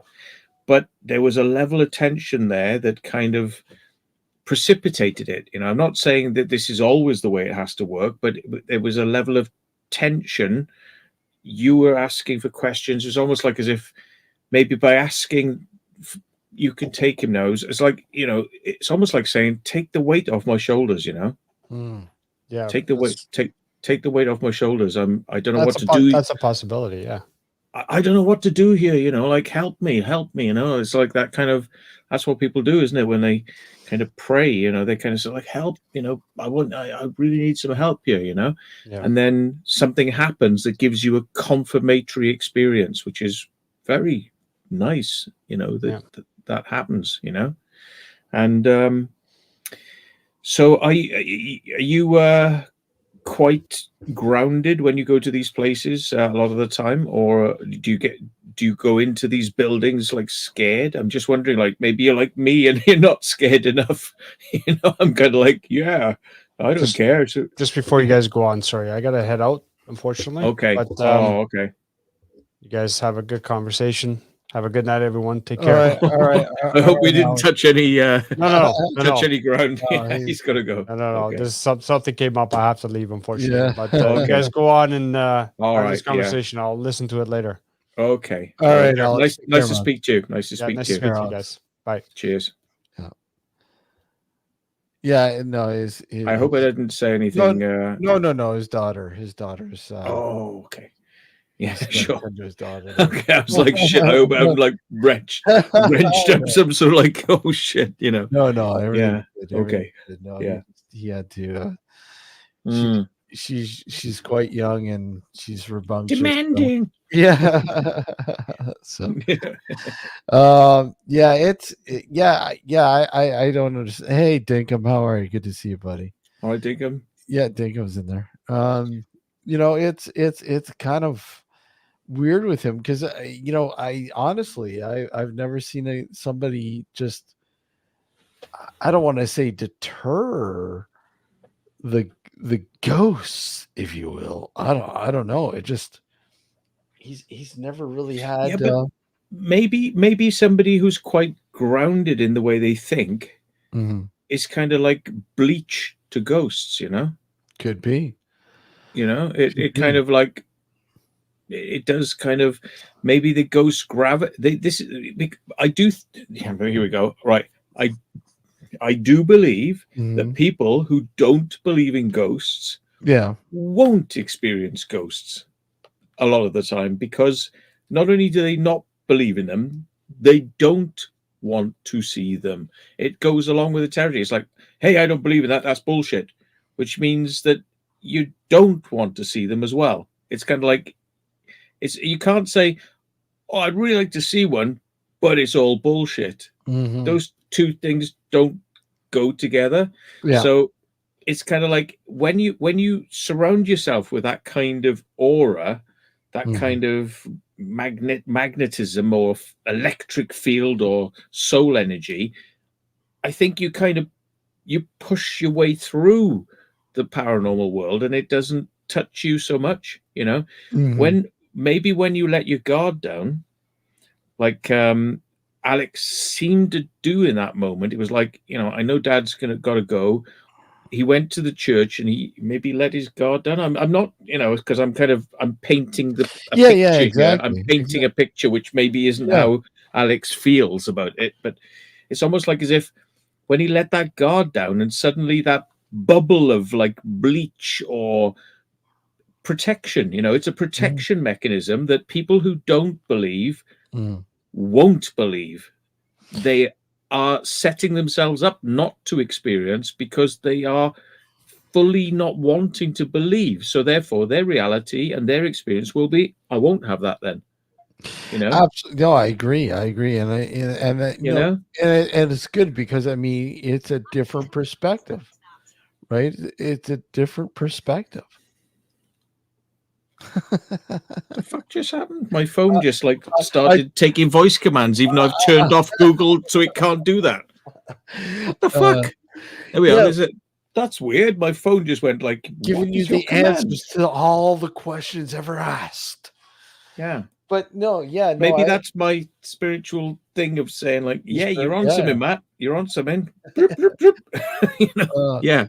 Sue says it's a fear, and it could possibly be, an underlying fear that maybe he has. Yeah.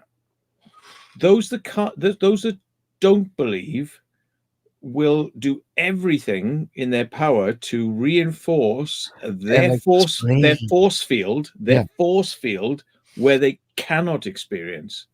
Yeah. And those that do believe, you know, may not be so scared, you know, like I think the paranormal really feeds off those that can scare the shit out of, to be honest. They get the buzz, but that's just a personal belief. But you know, people who believe they're already there. So there's those barriers aren't up. So it's easier for stuff to come through and easier for things to happen. But when it does, because we're not so freaked out by it, and like, you know, then there's not so much energy. It's kind of like it's sad that we don't feed the things that we could experience because we're the right people to experience them, but we haven't got what feeds them at the same time. You know, we're not full of, you know, cookies or carbohydrates. Cookies and carbohydrates. Yeah, it's you know, excuse me. Oh wow. That went down the wrong way. Oh, I was going to say he got a cold or has just choked on something. Oh dear.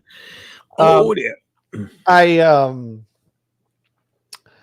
you know, having a few experiences, it hasn't always been that way, and it's kind of weird. Like I said, you know, Matt, I told you about the cryptid sort of experience I've had, and again, Which I'm like in absolute awe.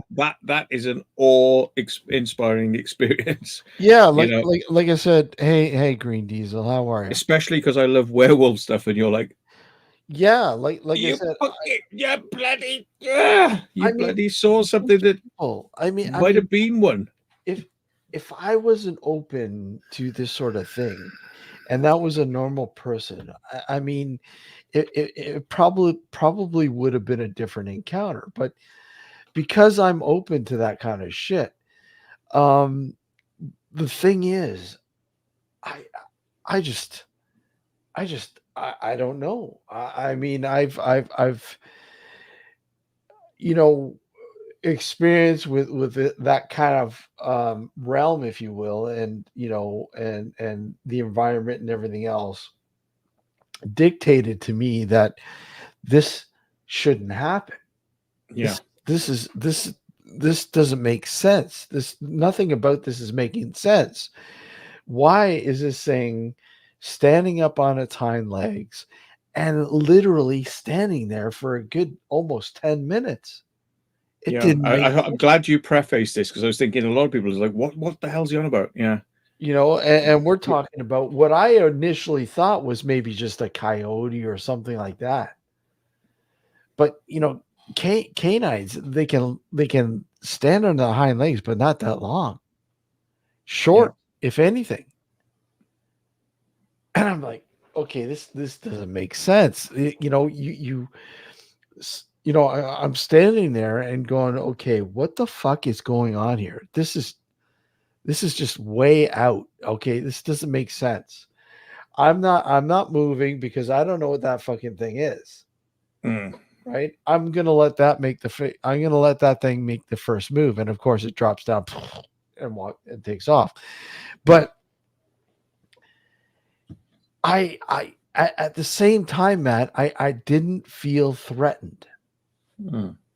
I didn't feel threatened, but I was intrigued. Yeah. You know, because this didn't make sense.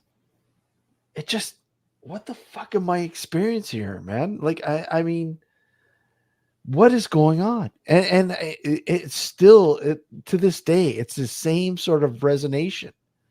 It doesn't make sense. I've asked so many people, you know, people who are in the know, like, I mean, we're, you know, veterinarians.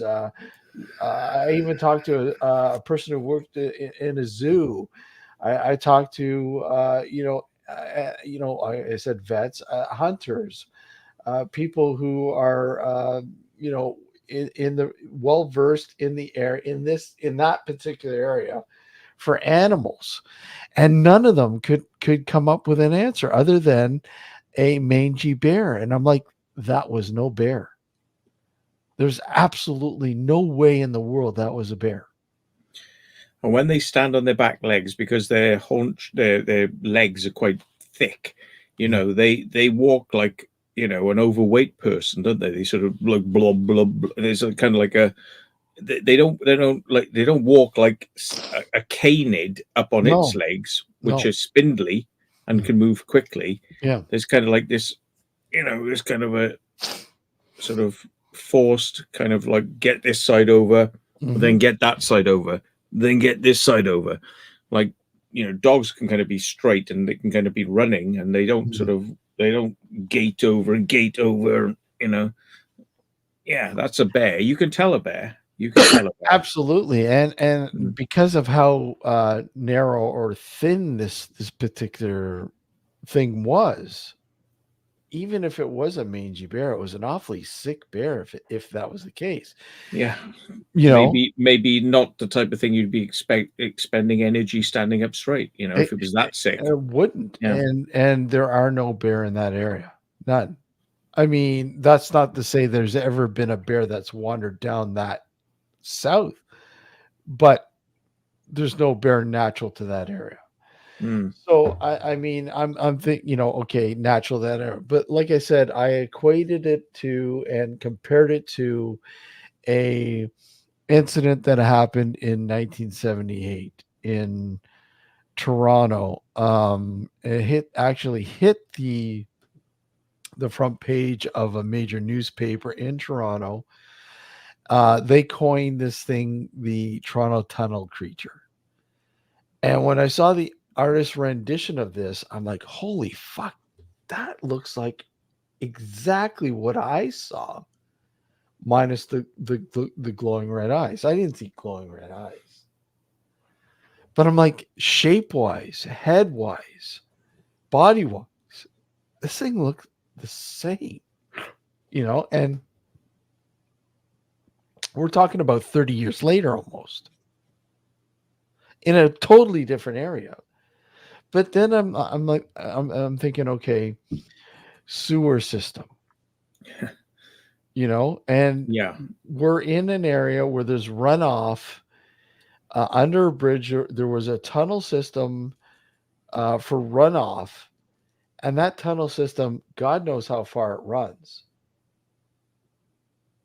Is this possibly the same type of creature? Is there some sort of creature?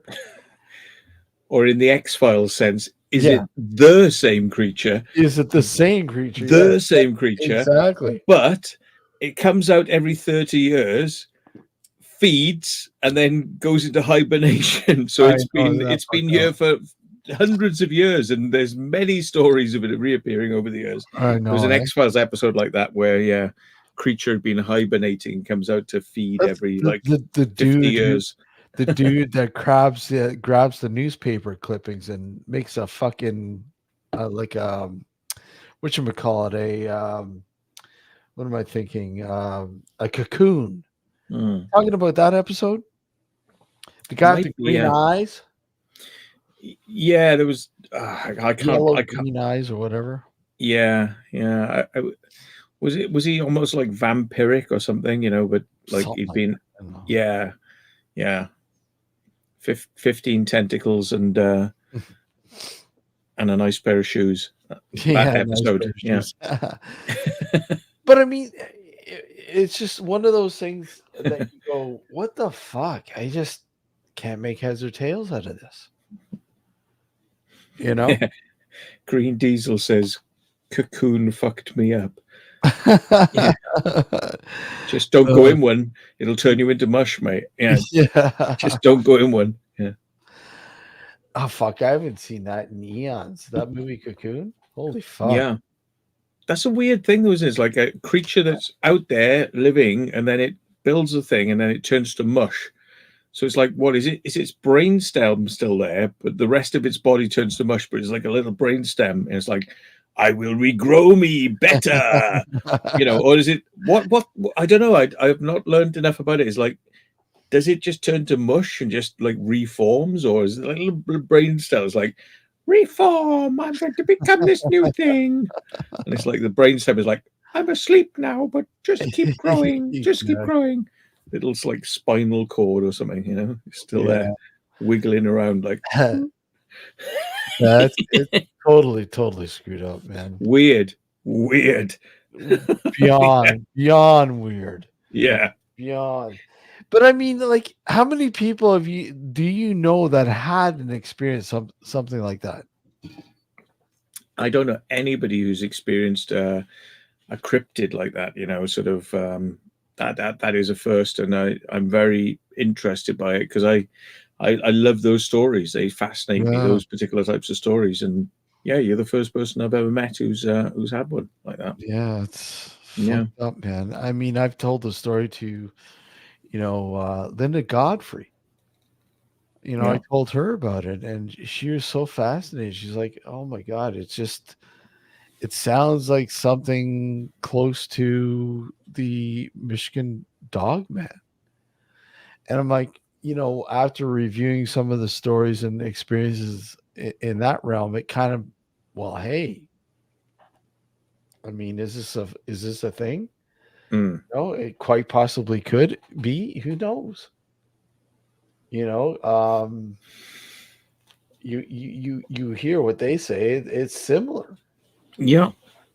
So An interesting thing I heard, there were panther sightings, like these sorts of like large, you know animals which people say either look like panthers or tigers and this sort of stuff. Like often black cats. Sort of like a large black cat, mhm. and it's very easy to dismiss if you're a skeptic, because you go, oh, you just didn't know what the size was, it's probably just a tabby cat, and you thought it was much bigger. And then it's like, well, yeah, no, there are some other stories where these things change size in front of you Yeah. and also change shape into something else. So it's um makes me wonder whether or not the thing is changing shape, or something is there but it's affecting your perception of reality. It's kind of controlling your mind as to what you see. Now, some people believe that sort of control over what you see is what's going on with the fairy phenomena, Mm-hmm. alien Yep. abduction, Yep. and UFOs. That it's not necessarily what's actually there, it's what you're being projected to see. Mm-hmm. So I just put that out there, that there's maybe something out there that can control our minds and put ideas in there that this is what you're seeing when maybe you're not. There was somebody, I don't know who it was, and I can't remember where to read it, but something similar was said about people who investigate the paranormal, or Mm. and the fact that there is some filters, if you will, put in place to allow you to get so close to understanding, and then you get to a point and that's it, that they kind of redirect you in another or explain it as being something different. I don't know. Sorry. I don't know. It's the paranormal is an oddity.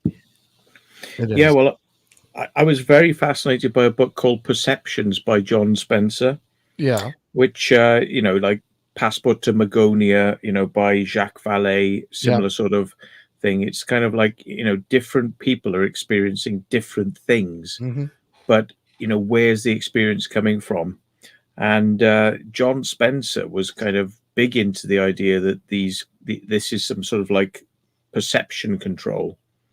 There's a real phenomena, Mm-hmm. which is the core of what you're experiencing. That's the real thing. But what you experience is not necessarily the real phenomena. All you're experiencing is just the way it wants to be perceived. Or Okay. maybe it's cultural overlay. It's your own perceptions kind of put on top of that. Maybe if you're a Christian, you'll see Jesus and Jesus will talk to you. And maybe if you're somebody who's watched a lot of sci-fi on television, you'll see aliens and aliens will abduct you. And if you were like around a long time ago, you might sort of you might have heard of fairies, and maybe the fairy folk will take you into the woods and sort of do something with you. It's kind of like maybe it's a cultural difference, and yeah, I think what was it? Was it Jenny Randalls was the one that put the term cultural tracking You know, Cultural that tracking. Interesting. yeah, cultural tracking, so that these things have changed over time. The perceptions that people have changed over time, and now we're in the UFO alien abduction thing. But it could be it could be that we're not perceiving it correctly. I was going to use the term deception. You know, Yeah. maybe it is deception. Maybe these creatures or whatever it is, or this entity or whatever it is, doesn't want you to see what it is, so it's deception. Or maybe we deceive ourselves, but there's something there which is triggering these experiences, but what we overlay on top of that could Yeah. be something to do with us, you know. So essentially projecting it. We could be projecting it. Maybe the thing looks into our mind and sees what we're most interested in and then gives us what we want. Yeah. You know, maybe they're giving you exactly what you want or need, you know. So it's not necessarily us projecting out that we're seeing aliens. Maybe they've scanned your mind already, you know, and they're like, yeah, we know exactly what this one wants, right? Yeah, give him that. Yeah. The same could be said for people who, you know, like if you were to be, you know, in a situation where you have some sort of experience in a group setting, and you know you have an experience where did you see that, and you know, oh yeah, I saw that, but the perception is different. Obviously, each person perceives something a little different. Free condoms. Oh yeah, that's hilarious. I just put Dinkum. I bet you had them show you how to put them on. But yeah, I mean, everyone, you know, perception is that's what I mean. The perception is such a weird thing, you know. Yeah, it's a great book, Perceptions by John Spencer. I did an interview with him, but it was shot on really crap camera equipment. I think I did upload it onto YouTube. It's there in my really, really early stuff, and should be revisited. He's a fascinating author, and yeah, you know, it really got down to the nuts and bolts, I think, of what could be going on. Is that we think we're experiencing what's directly in front of us, but the thing that we're experiencing is what has been pulled out of us, that's being projected for us. You know, it's kind of like playing out for us because of what we're interested in, whatever we need, you know. So, and this is the reason I talk about this as well, is because different people can experience different things on this in the same event. They can experience different things. So one person will say, well, I saw this, and another person will say, well, no, I saw this, and you go, well, that doesn't make sense, so it can't be correct. But you go, yeah, but we both saw something weird. And it's like, yeah, but you said you saw this and I saw this. And it's like, well, if you take that up to a much bigger scale, you have experiences like Fatima, you know, where it was a religious type experience. But if you go through what people saw all different things. You know, there were tens of thousands of people, and they were all saying, no, I saw this, I saw this, I saw this. They were all seeing different things. And then you have experiences like they launch a missile from White Sands missile range, and it's going up in the sky. And in Los Angeles, people are saying they're seeing a missile. In San Francisco, they're saying we're seeing the Virgin Mary. Yeah, exactly. Yeah, exactly. And how do we influence the minds? Do our minds project out and affect the minds of people who are near us? So if I believe I've seen the Virgin Mary, does it become infectious? And all the minds of everyone around me will start experiencing the same thing. So this type of stuff has been looked into in these books, and I'm fascinated by this, like what they call mass hallucinations or mass delusions. Yeah. Yeah. Well, what causes a mass delusion? Why would everybody believe they've seen the Virgin Mary unless they saw it? It's not because they're going to go, well, I saw a cloud, but then he told me he saw the Virgin Mary, so yeah, that cloud was the Virgin Mary. That doesn't sound correct, does it? It's like, I only saw a cloud, but when he said it was the Virgin Mary, oh, now I've seen the Virgin Mary too. Yeah, I saw it. No, people don't do that. They say, no, all I saw was a cloud. But he said it was the Virgin Mary, but all I saw was the cloud. You see? Yeah. What makes everyone start seeing the same thing? 100th monkey syndrome. Yeah, 100th exactly. monkey. One person thinks it becomes infectious. Everyone sees it. Maybe. Smoke trails, pareidolia. Yeah, pareidolia is another thing. You think you see something in the you clouds. want to see it. You want to see it, but it's Yeah. not actually that. Yeah, exactly. Yeah. Exactly. And that's a common occurrence. And I think one of the worst areas where you see that is with orbs.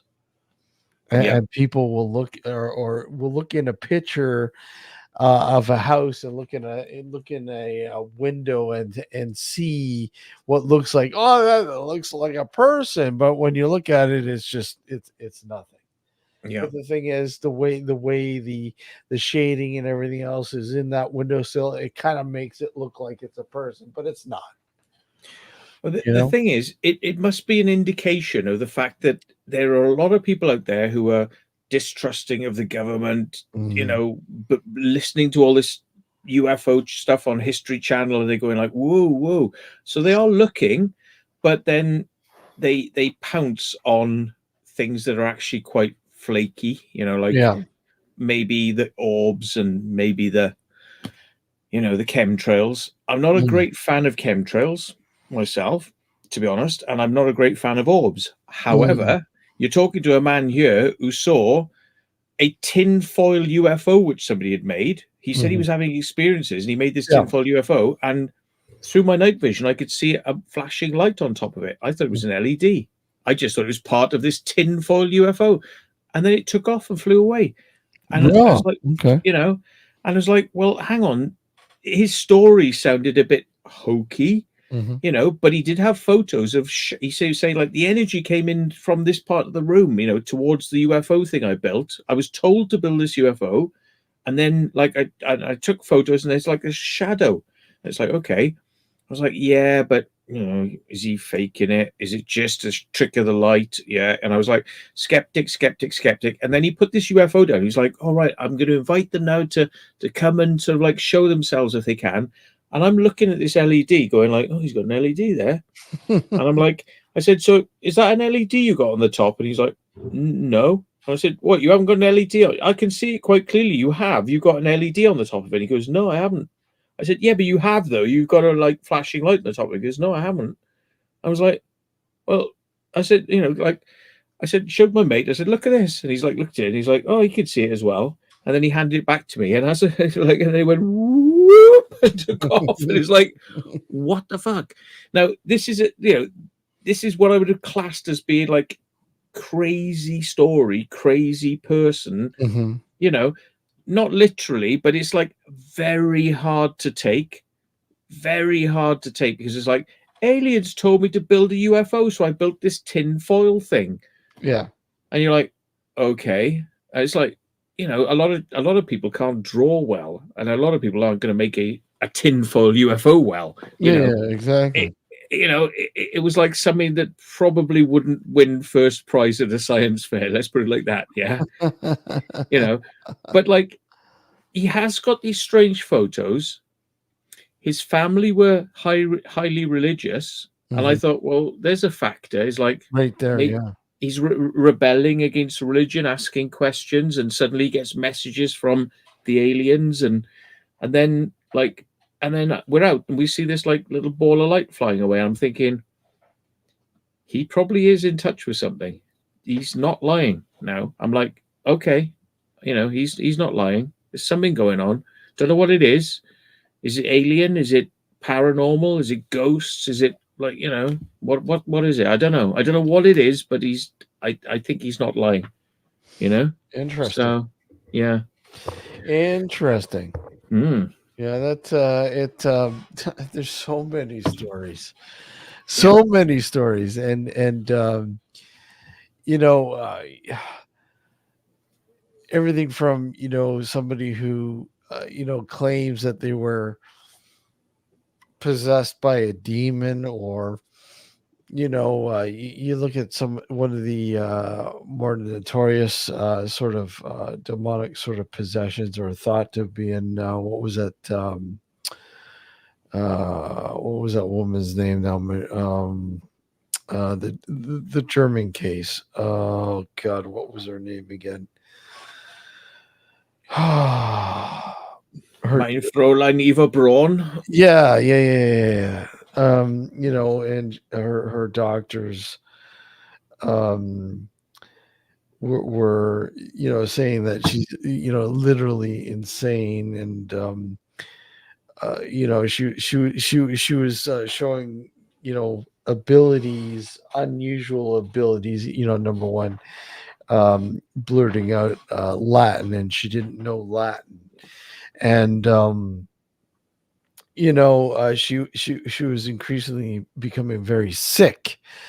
And you know the church is going, well, no, she's under the influence, she's possessed, and this is signs of possession. And the doctors are going, no, no, no, no, no, no, no, Oh, no. so the church were like dealing with it as a serious case then, yeah. Yeah, the Okay. church was dealing it like, as a serious case, and the doctors are going, no, she needs medical attention now. This is great, isn't it? She's possessed. No, Yeah. she needs drugs. And it's like Yeah. they're fighting it out, but somewhere in the middle, somebody's gonna get What's her ego's gonna get hurt in what the realization. Like, what yeah. what's her what, oh my God, Michelle, is it Michelle? Oh, what the heck? It sounds like the story for a good movie, that actually. It's like, Well, I think it was hold on. But it's like The Exorcist, isn't it? They're like this kid is getting affected. They've tried all these like treatments. They've taken him in for brain scans and medicine and all that. That's not working. And then the priests come along. They try their thing, and it doesn't really appear to be working. I mean, it's like this thing's just laughing at them. It's like, ha ha ha ha. And They're throwing water on it and doing all their prayers, and it's going like, yeah, come on, what Annalise there you go. Mikkel. Annalise Mikkel. Yeah. That's Okay. So basically, she was 16. She experienced a seizure and was diagnosed with psychosis caused by temporal lobe epilepsy. Mm. She was diagnosed with severe depression up until she was about 20 years old. Her condition worsened. She became suicidal after taking medications for 5 years, failed to improve her symptoms. Convinced, her family became convinced that she was possessed by a demon. As a result, her family appealed to the Catholic Church for an exorcism. Well, rejected at first, two priests got permission from the local bishop in 1975. The priest began to conducting exorcism sessions, and the parents stopped consulting the doctors. So basically, the doctors were thrown to the sidelines. Well, these priests were doing their exorcism bit. Annalise Michael stopped eating food and died of malnutrition and dehydration after 67 exorcism sessions. Her parents and the two Roman Catholics were found guilty of negligence, homicide, and were sentenced to 6 months in jail, reduced to 3 years of probation and a fine. Yeah, so I mean, I mean, here you go. Here's a woman who basically, her parents are religious, and they fall into this sort of, okay, my daughter's possessed. There's no reason why she's like this. It doesn't make sense. We want the church to deal with this. Well, it's a weird one because I mean, again, good script for a movie. It's like Exactly. you medical science and authority would say you must hand this person over to medicine, but like if medicine is like throwing its hands in the air and going like, well, we can't do any more, you can keep her in or you can take her home, and they're like, oh well, we'll try the religious route then, and they're kind of like, we'll try that then.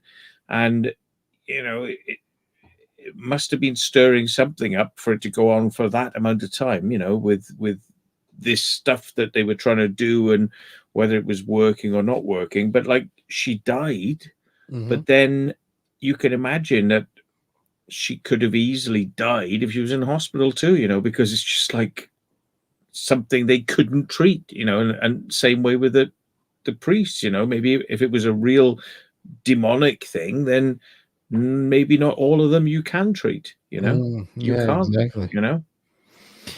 And I mean, like, what signs, I mean, do you look for in going as far as to say, look at, okay, no, this person's fucking possessed,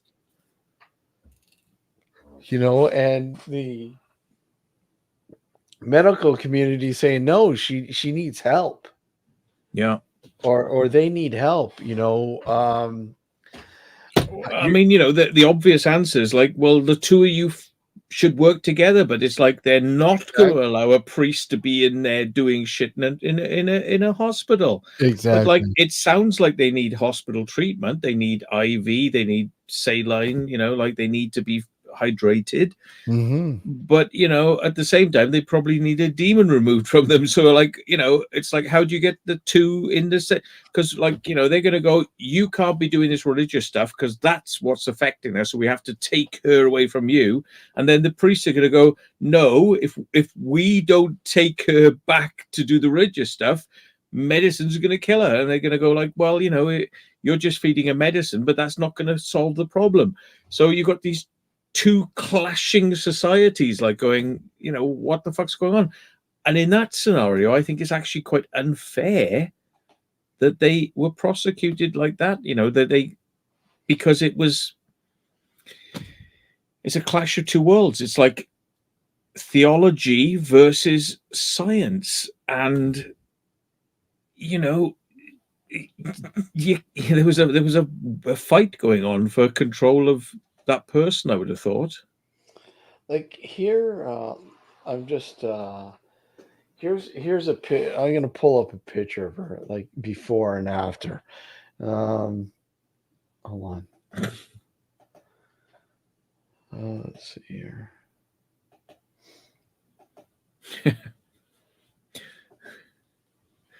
Here you go. Like, oh my god! Like,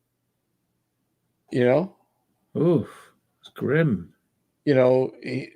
That's what she looked like,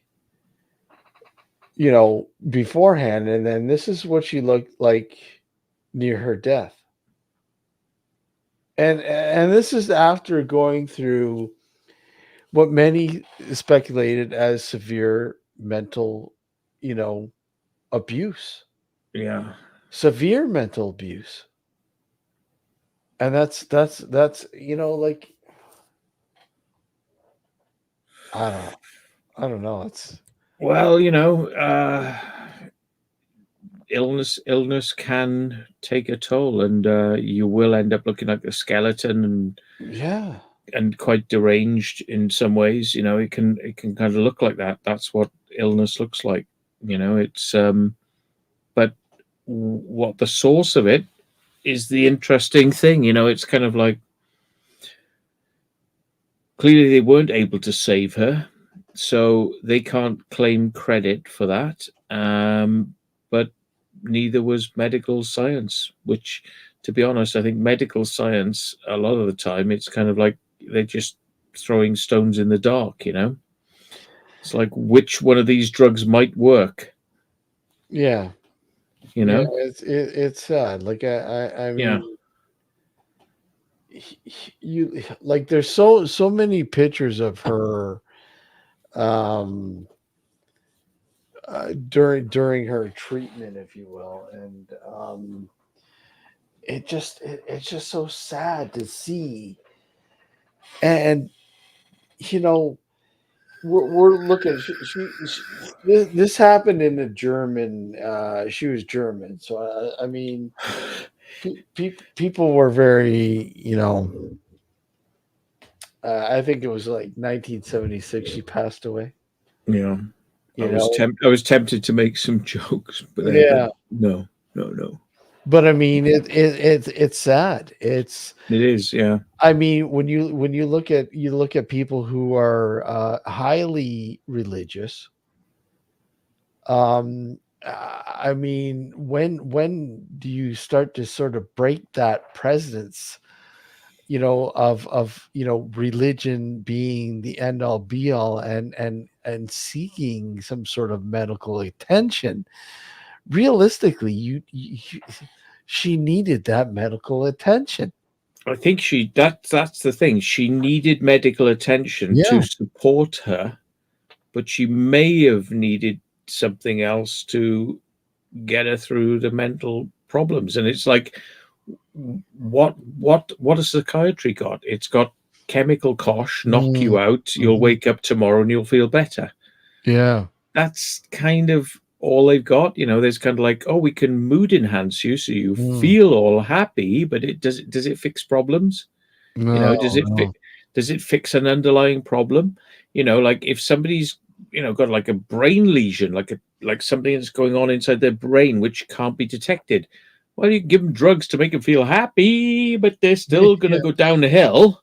Yeah. You know, it's like medicine is not like a master science that we can identify every problem, and I think a multidiscipline approach would be better, with all the parties that have an interest being included.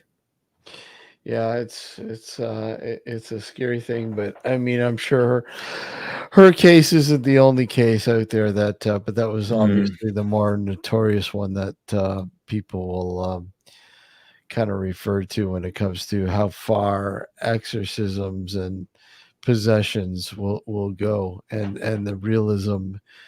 It's not.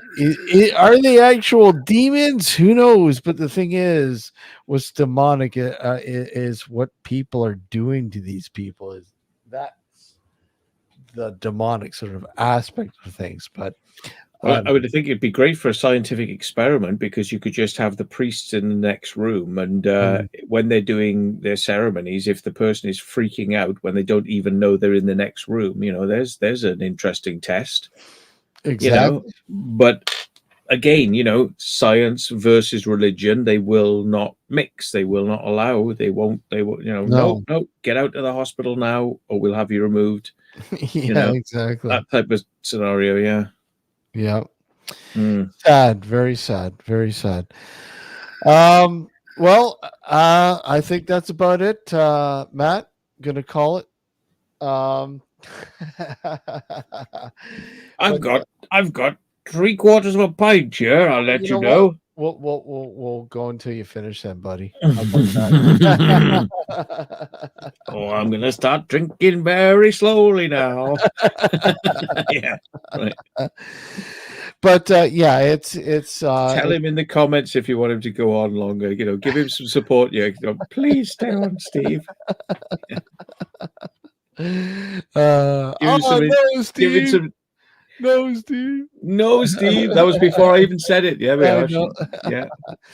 But yeah, it's sad that there are cases like that out there. It's it's a realism, and that's where you go. That's when what does one do to understand if say trying to decipher what you know is actually demonic or not, or Yeah. what is actually real or not. I mean, there's a fine line there. Obviously, like we said, between religion and science. Yeah, but You I know? mean, what's wrong with a multidiscipline approach? I mean, you could be treating somebody with a herbal remedy whilst also treating them with chemotherapy. Yeah. What's the problem? You know, you could have a priest there whilst you're, you know, doing some sort of other procedure with medicine, you know, and drugs. Yeah. You can have a priest there, you know, and what's the problem? But it you know, a priest's purpose in terms of a hospital is there to read your last rites because you're just about to die, you know, but like Yeah. not supposed to come there to stop you dying, you Yeah. know. It's like, but like intervention, like an intervention in what could be maybe a demonic or some type of, you know, thing that's going on, would be seen by the scientific profession as like, no, now you're dealing in cures. We don't want that. No, you're trying to give a cure. No, we're the ones that can only give cures, but we can't cure anything because we can't guarantee a cure. So it's like, well, you know, you're in the same business as the religion, then, aren't you? You know, it's like you're just throwing stones in the dark, hoping that one of them's going to hit. You know, so I can see the need for, you know, I would, if I became ill, I would totally go for medicine. Yeah. But I would also be looking for other things as well. I wouldn't stick to one thing. Well, no, I mean, especially if you know, they tell you that, you know, there's really no medicine left that can help you. I mean, what else are you going to do? So of course you're going to go looking for alternative sort of venues to sort of help your situation, right? I mean, there's so many people out there that you know, are in a situation where, you know, their life is dangling because there's nothing left traditionally to help them, that they need to seek out some alternatives to help them try to you know, extend their life, or possibly, you know, I don't want to say cure, but you know, help them. Yeah. You know, may aid them, prolong life, maybe, you know. But I mean, so many times I've gone into my doctor and said, like, you know, well, I've read up on some of this stuff, and, you know, what about this? And my doctor's like, oh, I've not heard about that before. I'm like, so I'm explaining it to my doctor, and the doctor's going, oh, I'll look into that. Yeah. You know, and it's like, that's happened quite a few times. So you always have to question what your doctor says. And you know, when they say, like, get a second opinion, it's really true, you know, because the person who knows what you're experiencing and the person who most wants to help you, guess what, is you, because you've got the most to lose, you know. So who's going to be the best researcher that's going to do all the research? Now, a doctor may know the instant answer. That's great, you know, take this tablet, brilliant. But when everyone's drawing blanks, you're going to start researching yourself, and you're going to look in all places you can. So remember that science is not always a science. No, it's science is often guesswork and hope, you know. So, you know, when you're faced with those odds, you know, all bets are off. You do your own research. So yeah, but you know, it's I think it's when you do your own research, it's you know, a lot of people will go, well, no, you shouldn't be doing that. You shouldn't be doing that because you should be listening to what the experts say. yeah. Well, wait a sec. I have listened to the experts, and there's nothing more that they can do for me. I don't accept this. I need to go into that route where, look at, I have to find a possibility. There must be some sort of possibility. I can't, I don't accept what these guys are telling me. It doesn't, you know, it doesn't jive. I mean, You know, you're either going to be the type of person who's given a terminal diagnosis or an unknown diagnosis, which may become terminal, and you go, oh well, then that's probably just the way it's meant to be. Yeah. And you carry on and just like, oh, I'll just put up with this until I die, Yeah. Or you're somebody who goes, well, maybe somebody out there knows something. Maybe somebody knows something, or somebody can do something, or anyone could do something, So you ask, I think it's perfectly reasonable to look for all answers and all possibilities. But I mean, And yeah, I look at people who accept the fact that, okay, look at, say you've got a heart condition or, high blood pressure or whatever. So they give you medication and everything's okay, right? So you accept the fact that this heart medication is working, everything's a-okay. yeah, But you're not thinking that, down the road, this heart medication will kill your liver, right? Because that's essentially what happens. Because you're taking this medication year after year after year after year, and eventually it's going to wear down your fucking liver because it's a medication. yeah. But There's going to be other side effects, perhaps, there's as well. there's going to be other side effects, but so it's just literally just facilitating the issue. Why wouldn't you try to understand the full logistics of this situation and try to better yourself? It doesn't make. I just don't understand why people don't do that. Yeah, I mean, the only reason people start to think about maybe eating healthy or changing their lifestyle or something is because something has come along that made them think about it in the first place, Sure, i.e., a real life altering or life terminating experience.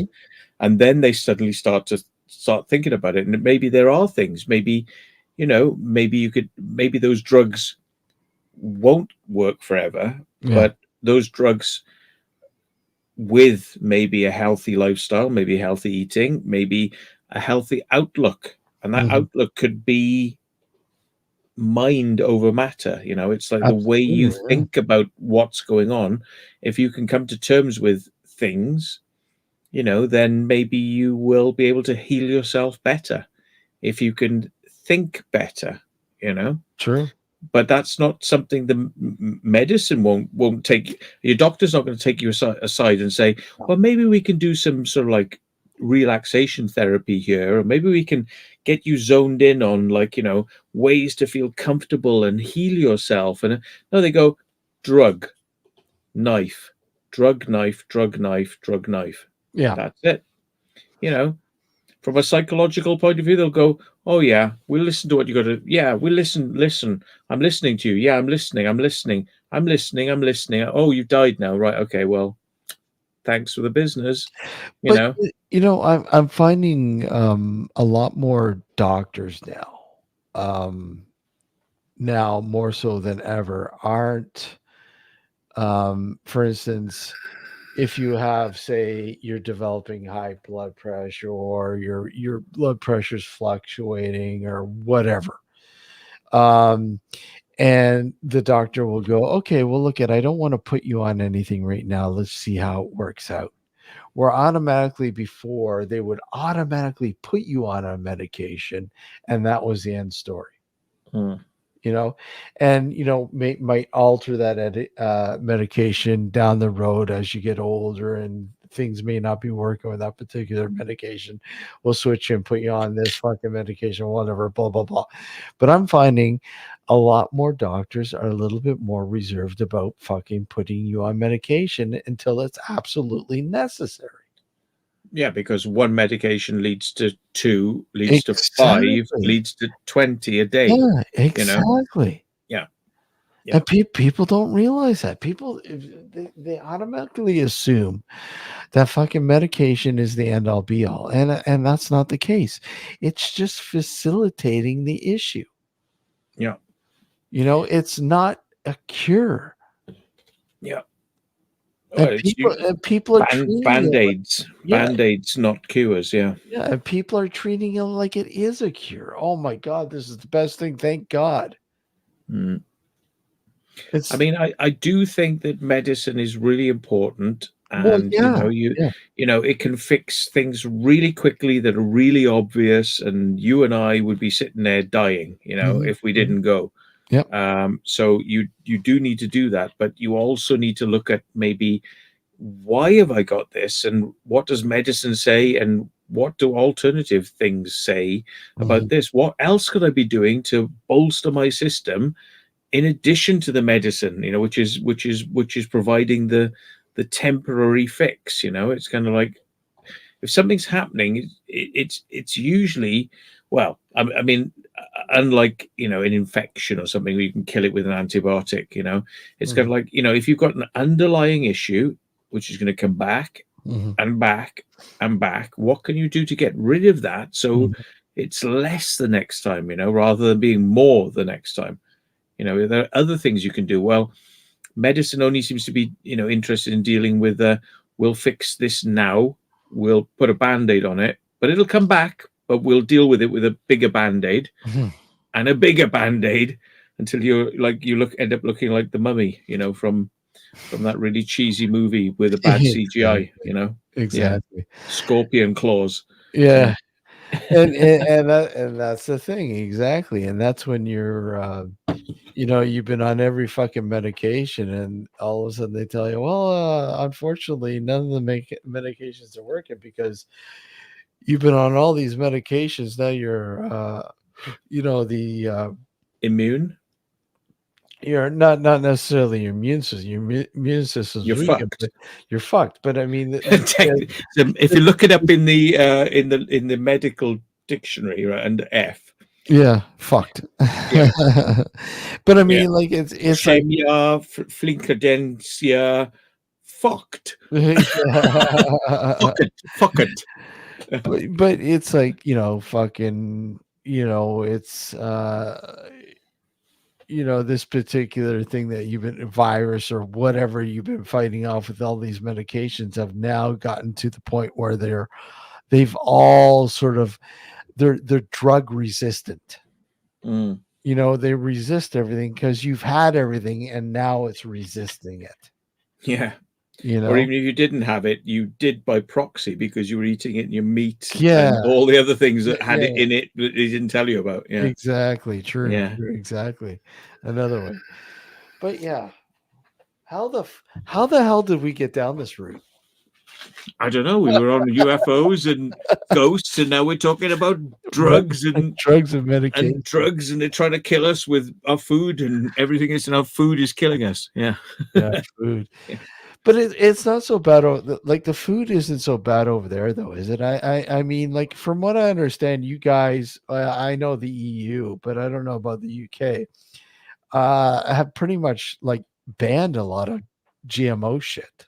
Yeah, most food that comes from the US is banned. You can't bring it in. Oh wow, okay. Yeah. Most foods, because I mean, like I think a lot of American food has some element of fructose corn syrup, which is GMO, and GMO is banned in the EU. So like that's that.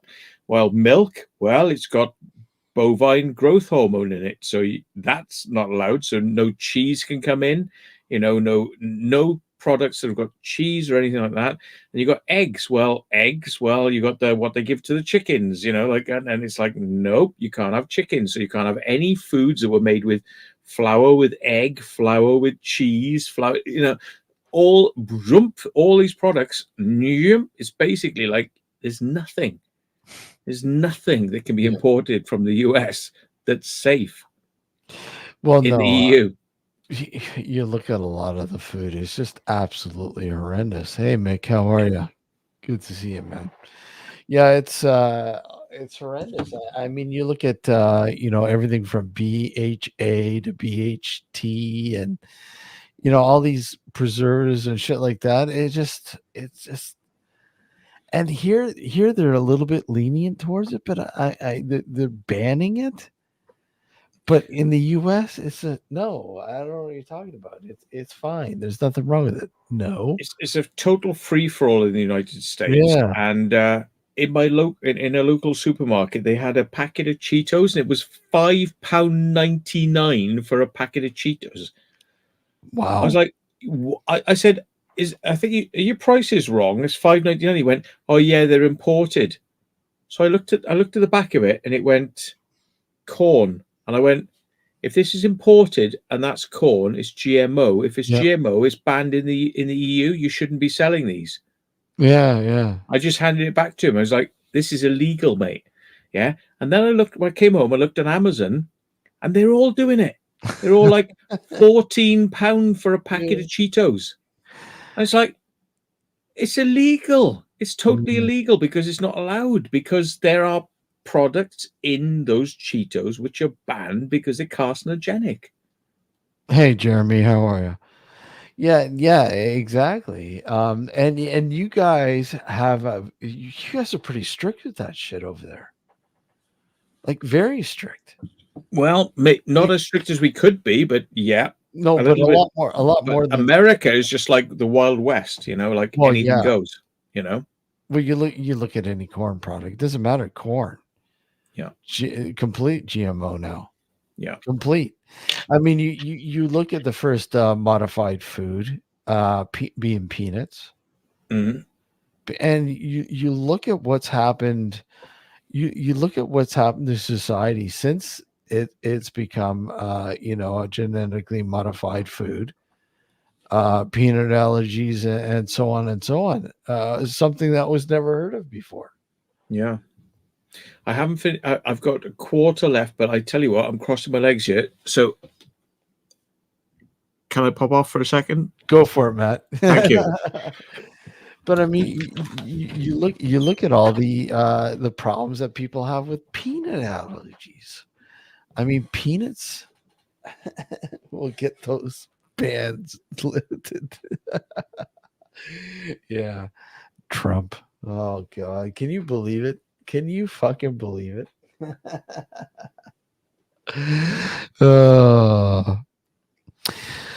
But yeah, it's you look at all the issues with peanuts over the years of it being genetically modified, essentially the very first genetically modified food, and the issues that people have had through the generations of it being modified, and it's been modified for so many years. Now, kids having these peanut allergies and, increasing. Oh. I am relieved. Sorry.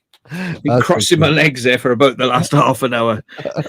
Should have said earlier, but we were on a roll. Yeah. There's a roll, and then there's rolling off the edge of a cliff. It's a different type of roll. Yeah.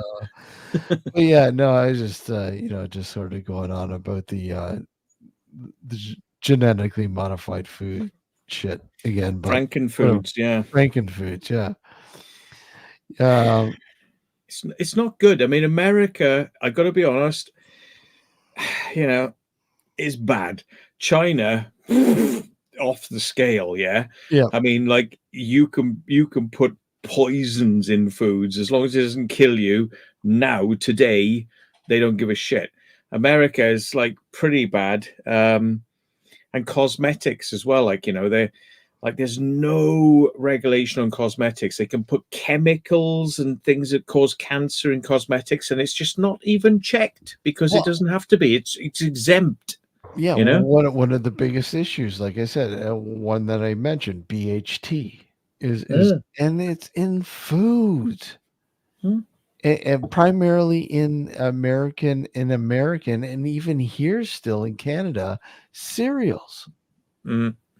I just don't understand why it hasn't been banned here in Canada yet. I mean, there's legislation in getting it banned, but this is a known carcinogen, a known cancer fucking link. And yet people like it runs rampant. I mean, you look at the fucking dyes in some of these cereals. Crystal clear blue fucking dye or sunshine red.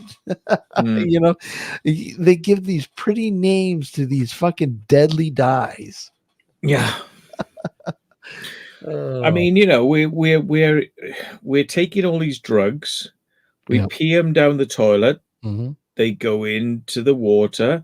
Mhm. They are picked up when the clouds come out of the sea and the rivers and the land, and then they drop back, and then they come back into the water table. So the chemicals are coming back through the system, and we have got masses of estrogen, you know, Mhm. Yep. and it's reducing male sperm counts. I mean, like, we've got like a reduction in sperm counts. It's like, it depends which way you want to do the scale. If you want to go like it's coming down, yeah, it's going way down. And it's been like in the last 10 years, we've had like a 50% drop in sperm count in the last 10 years. And it's like, if you look over, it's you know, there's a load of things that are going on. We don't take into consideration, you know, when you take these drugs, and the more and more and more drugs being pumped out there, Mhm. it comes back.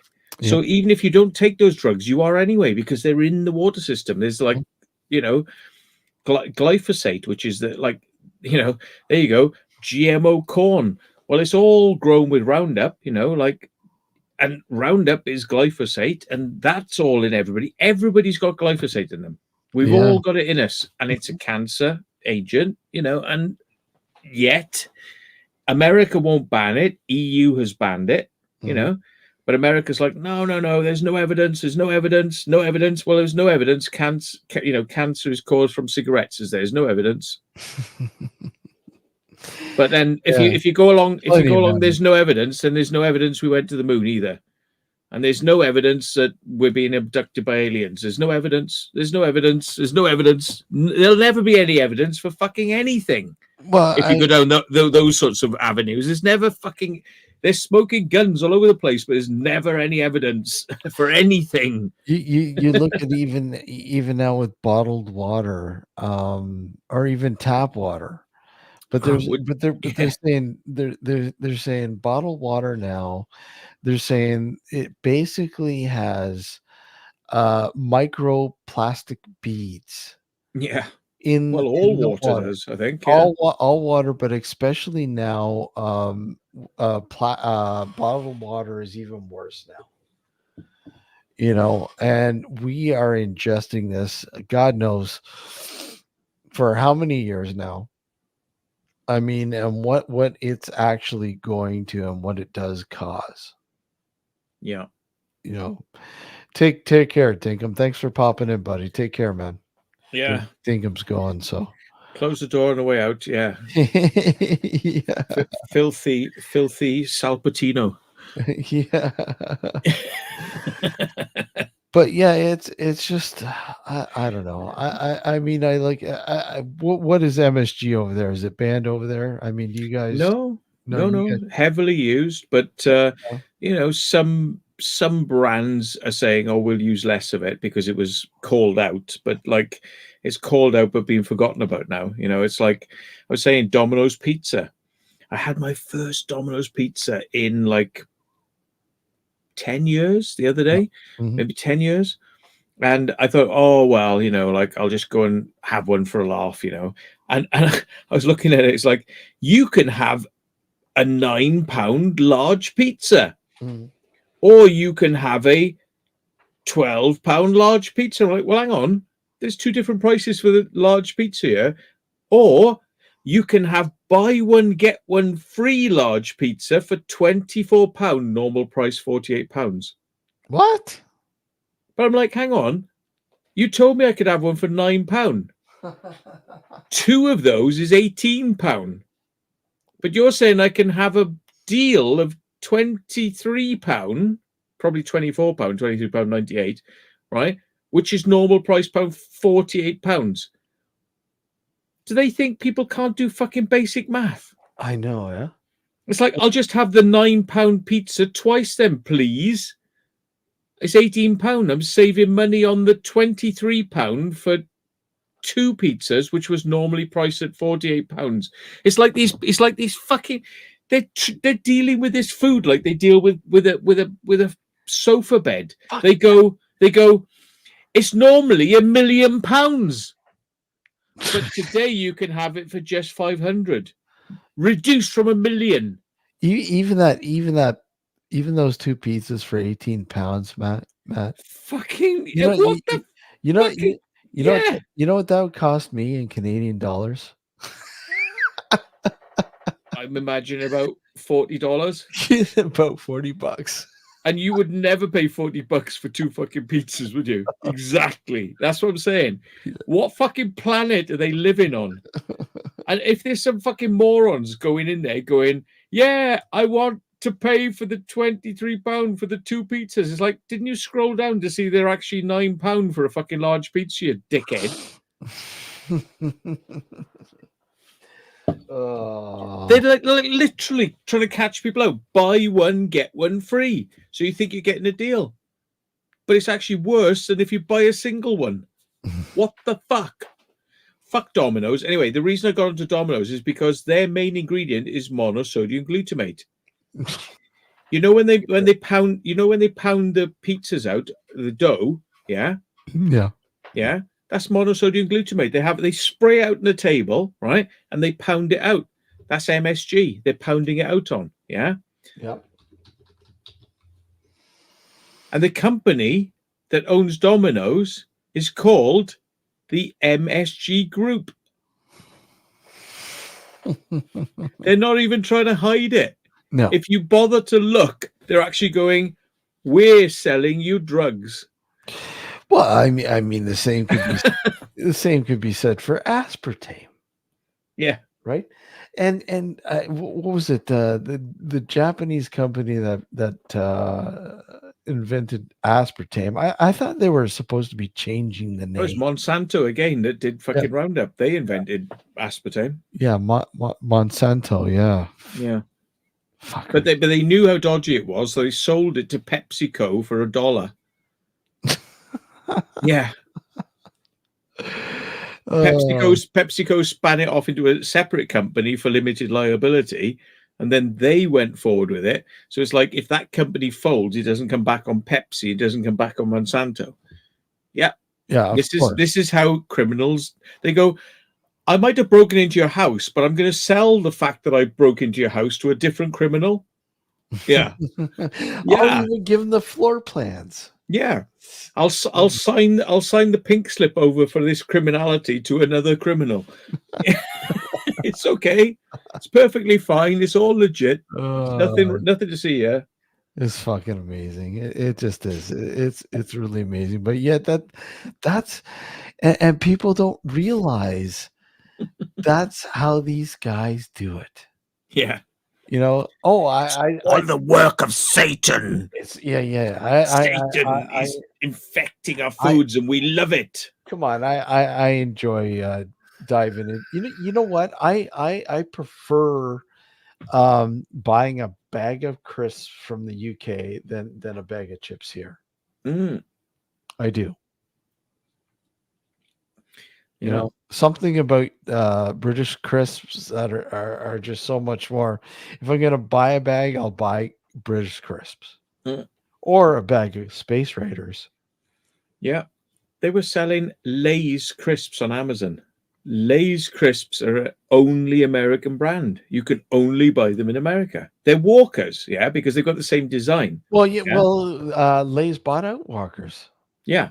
Yeah. So Lay's and Walkers is the same design. Yeah. Yeah. It's like Lloyd's Bank. If you go to New Zealand, it's called like Black Horse, but it's the same logo, so you know it's the same bank. But they call themselves something different because it's like, oh, they'll never work out. It's us. I know. I remember before I knew Lay's bought out Walkers. I'm like, fucking, this is weird, man. This is Walkers, but it looks the same as Lay's. What the fuck? Yeah. And of course, I did my investigation, and of course, they were bought out. Yeah. But it's totally illegal for the Amazon. It's totally 100% illegal for Amazon to be selling Lay's crisps because it's got GMO. It's being imported. You cannot fucking sell it. If I was to take Amazon to court, I can't be fucking arsed. I got better things to do with my time than fucking bang my head against. I just end up fucking dead in a ditch somewhere, you know? It's like, no, fuck it, you know? but it's totally illegal. And you go and type it into Amazon now, Lay's crisps, Cheetos. Yeah. Mm. Have a look how many fucking adverts are, because they're pandering to this. Oh, I want to buy into this American dream. I want some of this American taste. Yeah, it's illegal. They're not fucking supposed to be doing it. It's like it's all over it.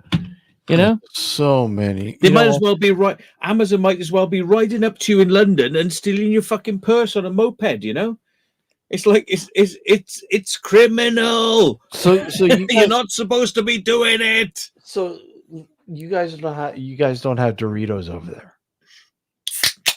Right, you're never getting away now. Huh? All right. You got Doritos over there? I do, yeah, we do. Yeah, Doritos, yeah. But they have to be made in the EU to EU standards, not American standards. Oh, gotcha. So that's how they get away with it. That's how they do it, yeah. That's how they get away with it. Yeah. They're not allowed to do it otherwise. But there's loads of stuff. There's Mountain Dew. Mountain Dew, not allowed in the EU. Well, I mean, it's got some well-known carcinogens in it. Oh, it's fucking horrible, man. It's horrible. Fucking Mountain Dew. Even though I don't mind having a Mountain Dew. But you know, not very often. Like I said, I don't drink it all the time. There might be the odd time I don't mind having glowing green piss. Yeah, reminds you of that skit from the Junkies. It's like a thing I uploaded on my channel ages ago. It's like a little comedy thing that was forgotten about, but it's got some really good actors who are like mainstream Hollywood actors now. You know, like fairly well known. Yeah. And this guy in it, he goes, "I'd never be a prosy." He's like, he's a junkie. Yeah, he goes, "I'd never be a prosy. Well, I'd be a prosy, but I'd never give away my bum cherry. But I give away my bum cherry, but I'd never." And he's like, well, yeah, but I won't do this. But yeah, all right, then I will. But all right, then I will. All right, I will. You know, I'm never gonna drink this filth, but oh yeah, I will. I've been drinking Diet Zero Coke. It's got aspartame in it. Oh Jesus, I shouldn't, but it's better. I'm thinking, is it better than sugar? It's probably not actually. But I'm trying to like cut the sugar out. I've been drinking it, but I'm like, you know, I'm feeling every time I drink it, I'm like, it hasn't got sugar in it, but I still feel guilty. It's like fucking, I've still got the guilt. You know, it's like I shouldn't be drinking aspartame. I always found it had a weird taste to it. You know? Yeah. As much as I don't want the sugar. I don't know. I can't drink something that has like Splenda or aspartame. Or do you guys have Splenda over there? Yeah, Splenda's sucralose, isn't it? Yeah. Yeah, I don't mind sucralose. I think it's better than some of the others. I mean, they all say that they give you gut problems to do with biome and irritable bowel, that sort of thing, you know. None of them are very good, but then sugar doesn't have that effect on your bowel, but it makes you fat. It makes you fat. And it gives you diabetes. Yeah. But there's one that I find is actually not bad, and it's actually really good, and it's extremely good for the enamel on your teeth. It's called xylitol. No, I can't believe you just said that, because why? Xylitol and sorbitol, not good. No, terrible. Why is it? Why laxatives? They're laxatives. Xylitol's a laxative. Yeah. Really? I did not know that. Yeah. How is it? I don't get it. Why is it a laxative?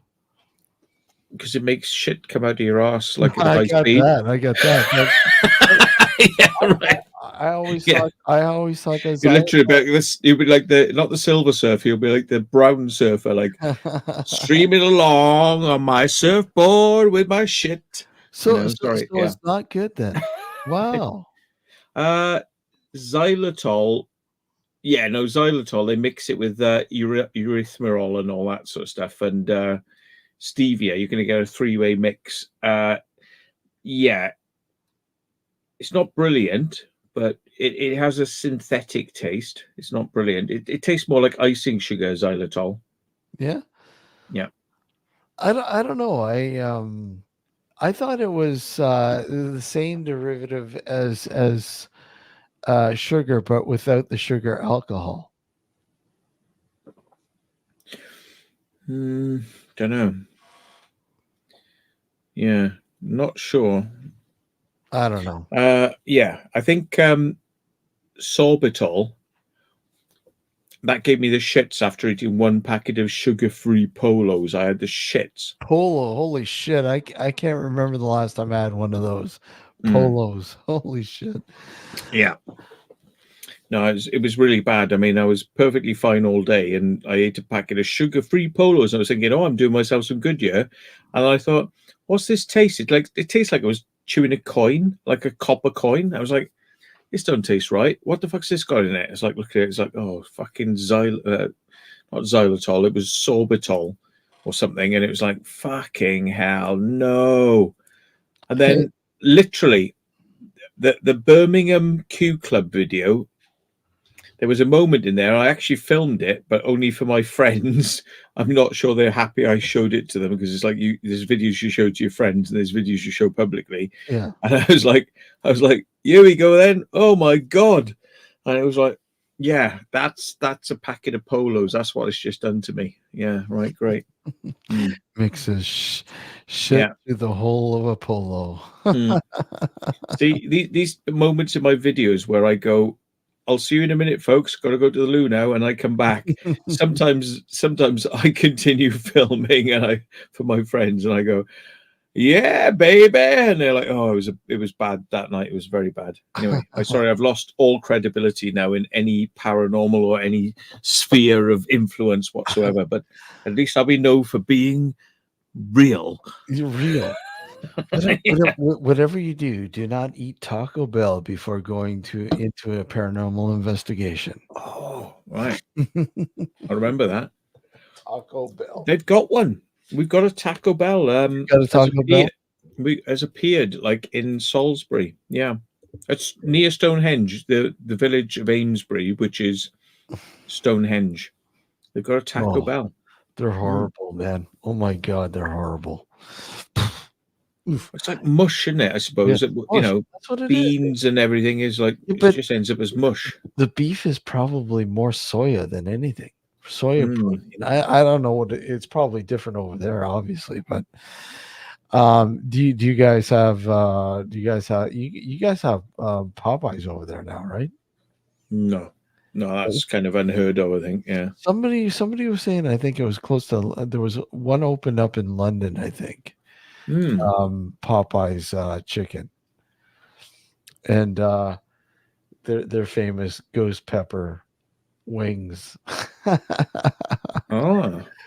I don't know. Fast food is an enigma. I mean, we had Wendy's in London. I went there once. Yeah. And TGI Fridays, but I think that's is that a thing? Do you have TGI Fridays, or they? Yeah, we have them here. Yeah, it's an American chain, but I mean, we do have them here. We do have them here. I thought it was American, because it goes out of its way to be American when you're in it. So I thought it was probably American. Yeah.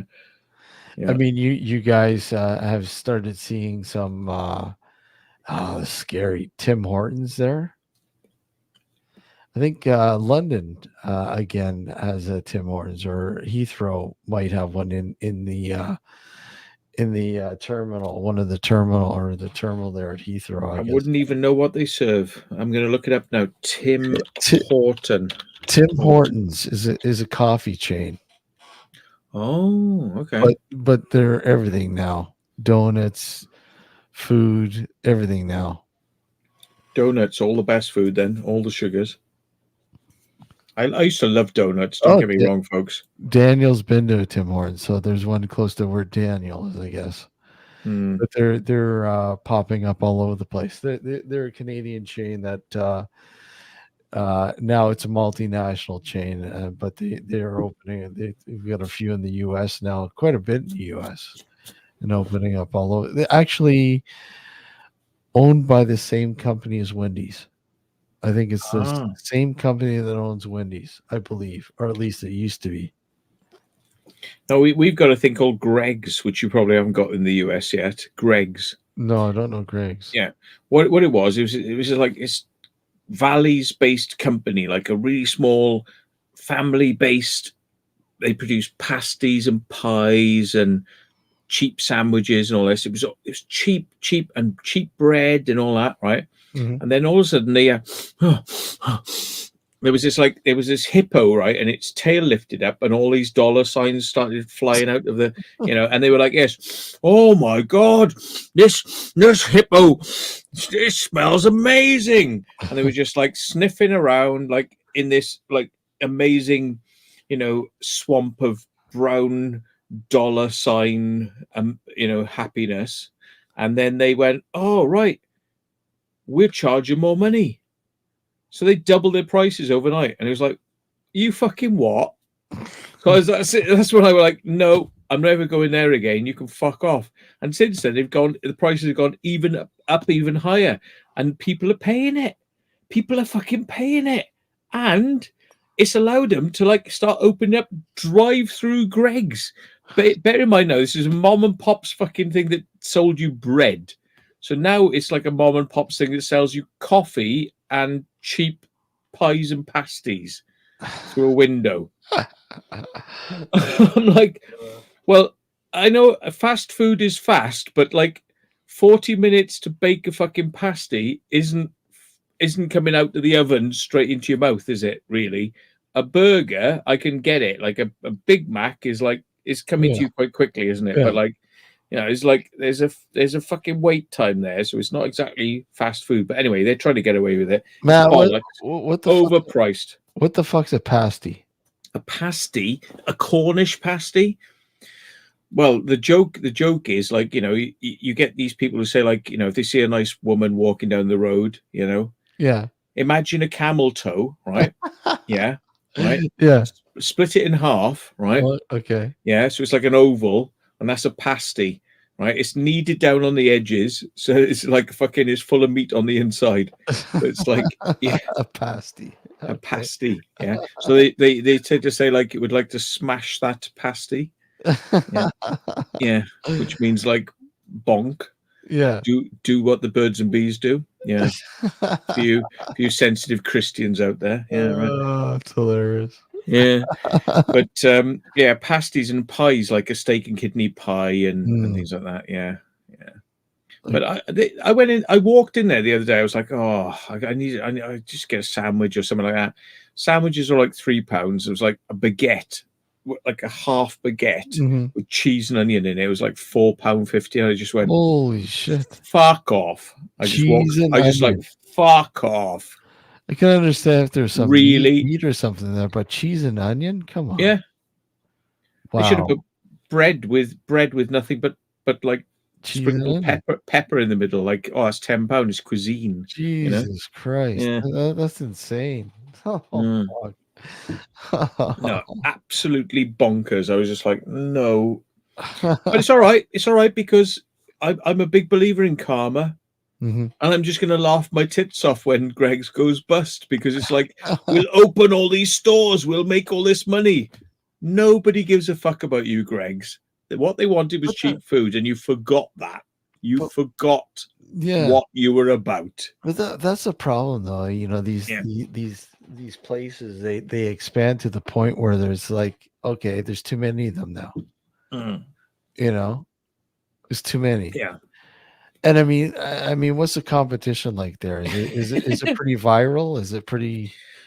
Oh yeah, we got about 50 different chains of pasty provider that like have drive-throughs who are fucking they're fighting each other like, they're literally like knives at dawn.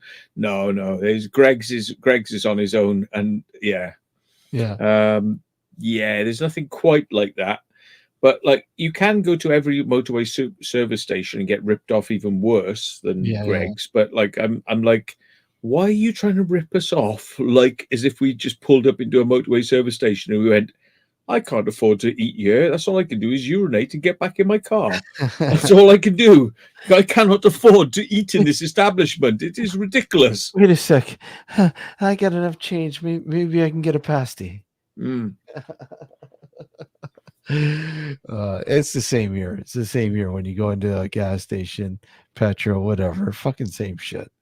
You know, the food that they have in there is fucking. The prices are horrendous, out the roof. It's ridiculous. But yeah, they know they can charge it because people will buy it.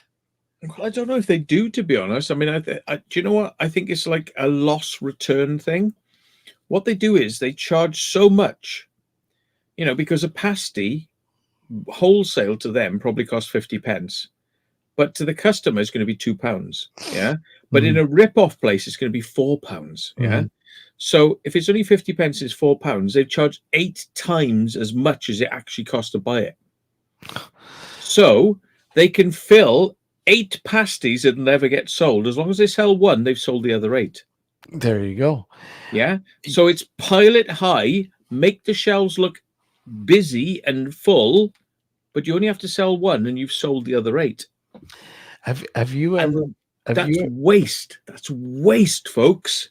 It's ridiculous. Have you ever been to a? Have you ever been into a gas station in the U.S. at all?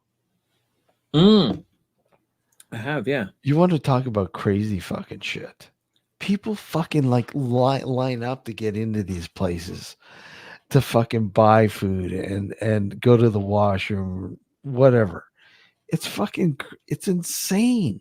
I didn't experience that. It was like I went to quiet places where you just walk in and served immediately. Yeah. Some of them though are just so insane. Like, we might be talking about a rest area.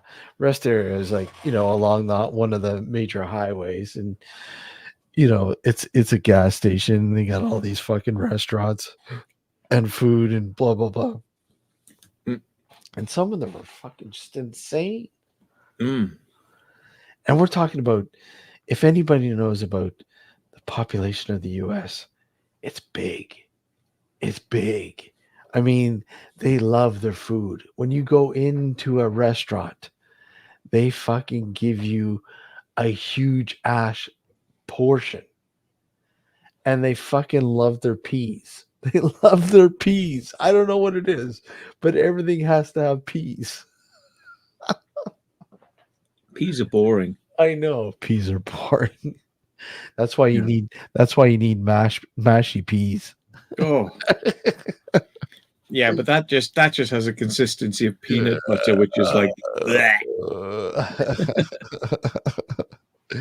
mushy peanut butter and jelly. PB&J sandwich, yeah. But anyway, I don't know. How can we get this back into paranormal? Well, anyway, this guy was driving up the M50 motorway, and he was pulling over. He thought he could get some cheap food, and he was like, realized he didn't have enough money, and he was really depressed. And he was walking back out to his car, and he saw this fucking apparition. It was fucking. It was like, and it was going, the food. Fuck them in there. Come on, some of the food we were talking about is pretty paranormal. It was the spirit of the dead food prices that came out to visit him in the car park. Exactly. The death of motorway commerce. Yeah. Motorway commerce, yeah. Too much. Anyways, I'm gonna end it, Matt. I'm beat. Oh shit! It's 5:10 in the morning. What are you keeping me up for? Jesus Christ, man! Well, I should have been gone long ago. Why are you keeping me here?